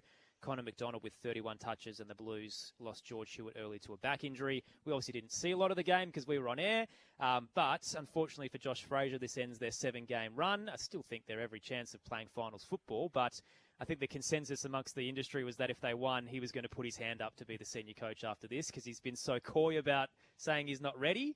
And then if you lose by 10 goals, Stephen Loz, is he going to stay in the shadows for a little bit as the race tightens? Well, it was disappointing because I thought the way the Carlton had been playing, that they may be a chance tonight. I thought it would be quite a competitive, close game. But I suppose once you've been up for 7 weeks, so you're probably entitled to have a fall. And Hawthorn are a side that has to keep winning as well if they want to play in the top 4. So it was a good test for them, and they failed it. I think my take's probably a bit unique because I walked away from the job in January, and for me, like I had a little bit to do with Josh Fraser back in the day, but He's been a VFL head coach. He's been an AFL development coach. He's been an AFL assistant coach. He's been in the industry forever and a day. He's been a number 1 draft pick. If the man's sitting in press conference after press conference saying, I'm not interested, let him be. Like, Yeah, totally. why does it matter what run of wins he's had? Why should that mean that because everybody else thinks he'd be great that he'd actually want to do it? He's been in the environment long enough. He's been in the industry long enough. If he's openly saying, no thank you, then let's accept a no thank you. That might be the dream senior assistant that every senior coach wants, is a guy who could be the senior coach but doesn't have the ego to want it. So maybe that's the scenario, is someone like a Corey Enright gets to pair with him. Well, but also the self-awareness. Like, it's such a unique role. And I found my own challenges as a senior coach, and that's not in the AFL game where there's far more games of footy and bigger lists and bigger industry separate to AFLW. But he knows more than enough about what he would be walking into. So if he said multiple times no thanks, like, I'm not sure why everyone keeps pushing it. Yeah, it's a great take, because I think that can happen in a lot of industries where you see a role as the best role because it's, the most important role. But that doesn't necessarily mean that you're suited to it. And people will chase them, and then they'll get into it and they go, hang on a minute, this is not really for me, but I'm kind of stuck with it. So, yeah, that's a great call on self-awareness. I don't think that Carlton were ever going to make him their senior coach. It's just the media that have come up with the speculation. Like, Carlton have been burnt once doing that with Josh Teague, so there's no way he could have won the games for the rest of the year, and there's no way he was going to get the job. But and I think he was probably pretty honest about that he probably knew that in the back of his mind. So he's done a good job, and someone will come in. Middle game today saw the Giants defeat Geelong by 13 points. They were down 33 in the third quarter, kicked 9 of the last 10, and now Geelong have lost 5 of their past 6. The Giants are absolutely motoring, so mentioned it earlier, but the names that they've knocked off this season, albeit it hasn't been the most prolific campaign, but they've beaten Fremantle, Hawthorn, Brisbane, Melbourne and Geelong, which is 5 of the top 8. Jeremy Cameron with a broken collarbone had to go to hospital. It was an awful collision with Clayton Oliver. Could cost him the rest of the year. Jack Henry got hit in the throat. Tanner Bruin had a rib injury, so 3 star cats out. Phoenix Gothard, the casualty for the Giants. But, Geelong are in a precarious spot now, Loz. Yeah, and I think the form of Jeremy Cameron was a concern coming into tonight, but now to know that, like, I think he played, I checked the stats before on the way in, and I think he'd had 19 and was playing a different role. He wasn't ahead of the ball, which is so exciting if you're a Cats fan, but to know he's out of that side, I just think, like, you'd never, ever write off Geelong, but sitting 8th now, and the really patchy form and the inconsistency we've seen throughout the year, like, they don't shape as a top 4 side for me anymore. No, and I'm not sure you're overly excited with Jeremy Cameron coming off the half-back line, to tell you the truth. He's a goal-kicking machine, so and that arm has never been right for me. He's struggled with that for the whole year. So, but yeah, the Cats with their star-studded lineup, and they keep topping up. But they've probably been a disappointment, haven't they? When you think about the last 6 or 7 weeks of their footy, just feels like they're on a roller coaster. You either get a brilliant side, or you get a side that, obviously not as bad as the Suns tonight, but you just don't really know what you're always going to get from them. And I think they've always been a reliable team up until this year. And now 2 games out of the top 4 by the end of the weekend, the way they're tracking, sitting in 8th as of tonight. The early game that kicked us off was at Docklands. St Kilda defeated Port Adelaide by 14 points. They were up by 36 at the half, got as close as 3, and then everything fell apart for Port Adelaide. So a rib injury to Lockie Jones. Mitch Georgiades' 38-game goal streak came to an end after a concussion in a collision with Rowan Marshall. Jack Lukosius looked like he pinged his calf in the first minute and played out the game, but just didn't look himself. And Zach Butters, in an attempt to tackle Max Hall, went to ground. Both of his legs almost crumpled under him. His right ankle actually bent the wrong way, and it looks like he's suffered a syndesmosis injury, which could cost him the rest of the season and maybe his last game in Port Adelaide colours. This is what Josh Carr had to say in the fallout. No, it didn't look great. Obviously, ankle, and to what extent syndesmosis, who knows? It's obviously not looking good. The vision obviously speaks for itself, so we'll have to wait and see. How deflating was that for the group? You're in a good spot at that time. Yeah, we had a bit going on, obviously, through the game, so obviously Zach going down had a great quarter in that third quarter, and look, you see the way that he plays, he never gives up, and probably didn't need to get himself into that situation, but that's who he is. obviously other guys as well. You had Georgiades go out, Jones. Pretty rough afternoon in that sense. Yeah, it was. It was. Probably doesn't excuse our first half with what that looked like, but obviously Luco in the first contest looks like the same as what he's done with the Baker assist, and then the rest of it Jonesy with the ribs. So it is what it is. The first half was really poor, and pleasing obviously in that second half to play it out like we did. So tough one with 60 seconds to go, Lauren, but just a quick question for you and Steve. Do you just rest Zach for the year now and keep his trade value intact? I think if he's available to play, they'll play him, but until we find out the extent of the injury, we won't know. But I don't think whether Zach Butters plays and doesn't play well will have any impact on his trade value. I agree with that. I don't think anything changes in what he's worth. And there's 6 games left. I've had a number of players I've coached who've had the same injury, and they're all very different to one another. But I've had players who've had surgery and been available within 3 weeks. And there's 6 games left. And so I wouldn't be putting a line through him at all, despite everything that's going on around it. He's the most competitive player I've had in front of me. And you'd expect he'd want to play footy if he's healthy enough to do so. We'll see the fallout tomorrow as part of AFL Sunday at midday. Huge thanks to Lauren Arnell and Stephen Williams tonight at the Adelaide Oval. It was a bit of a grind, but we got through, crew. Simon Rose, our tech, to Fletcher Doherty, our socials man, Josh Money downstairs. Good calling alongside Tom Wilson as always. Back in the studio to Jesse Donnelly-Jones as well. Adelaide winners by 79 points here. Suns have lost 7 straight. The Crows have won 5 of their last 6 and sit inside the top 4. And over at the MCG, the Hawks winners over Carlton by 64 points. So the Blues' 7-game winning streak is over, and the Hawks will finish the round in 3rd. So coming up tomorrow, midday Eastern, Matt Clinch, Cameron Ling to unpack all of today's action.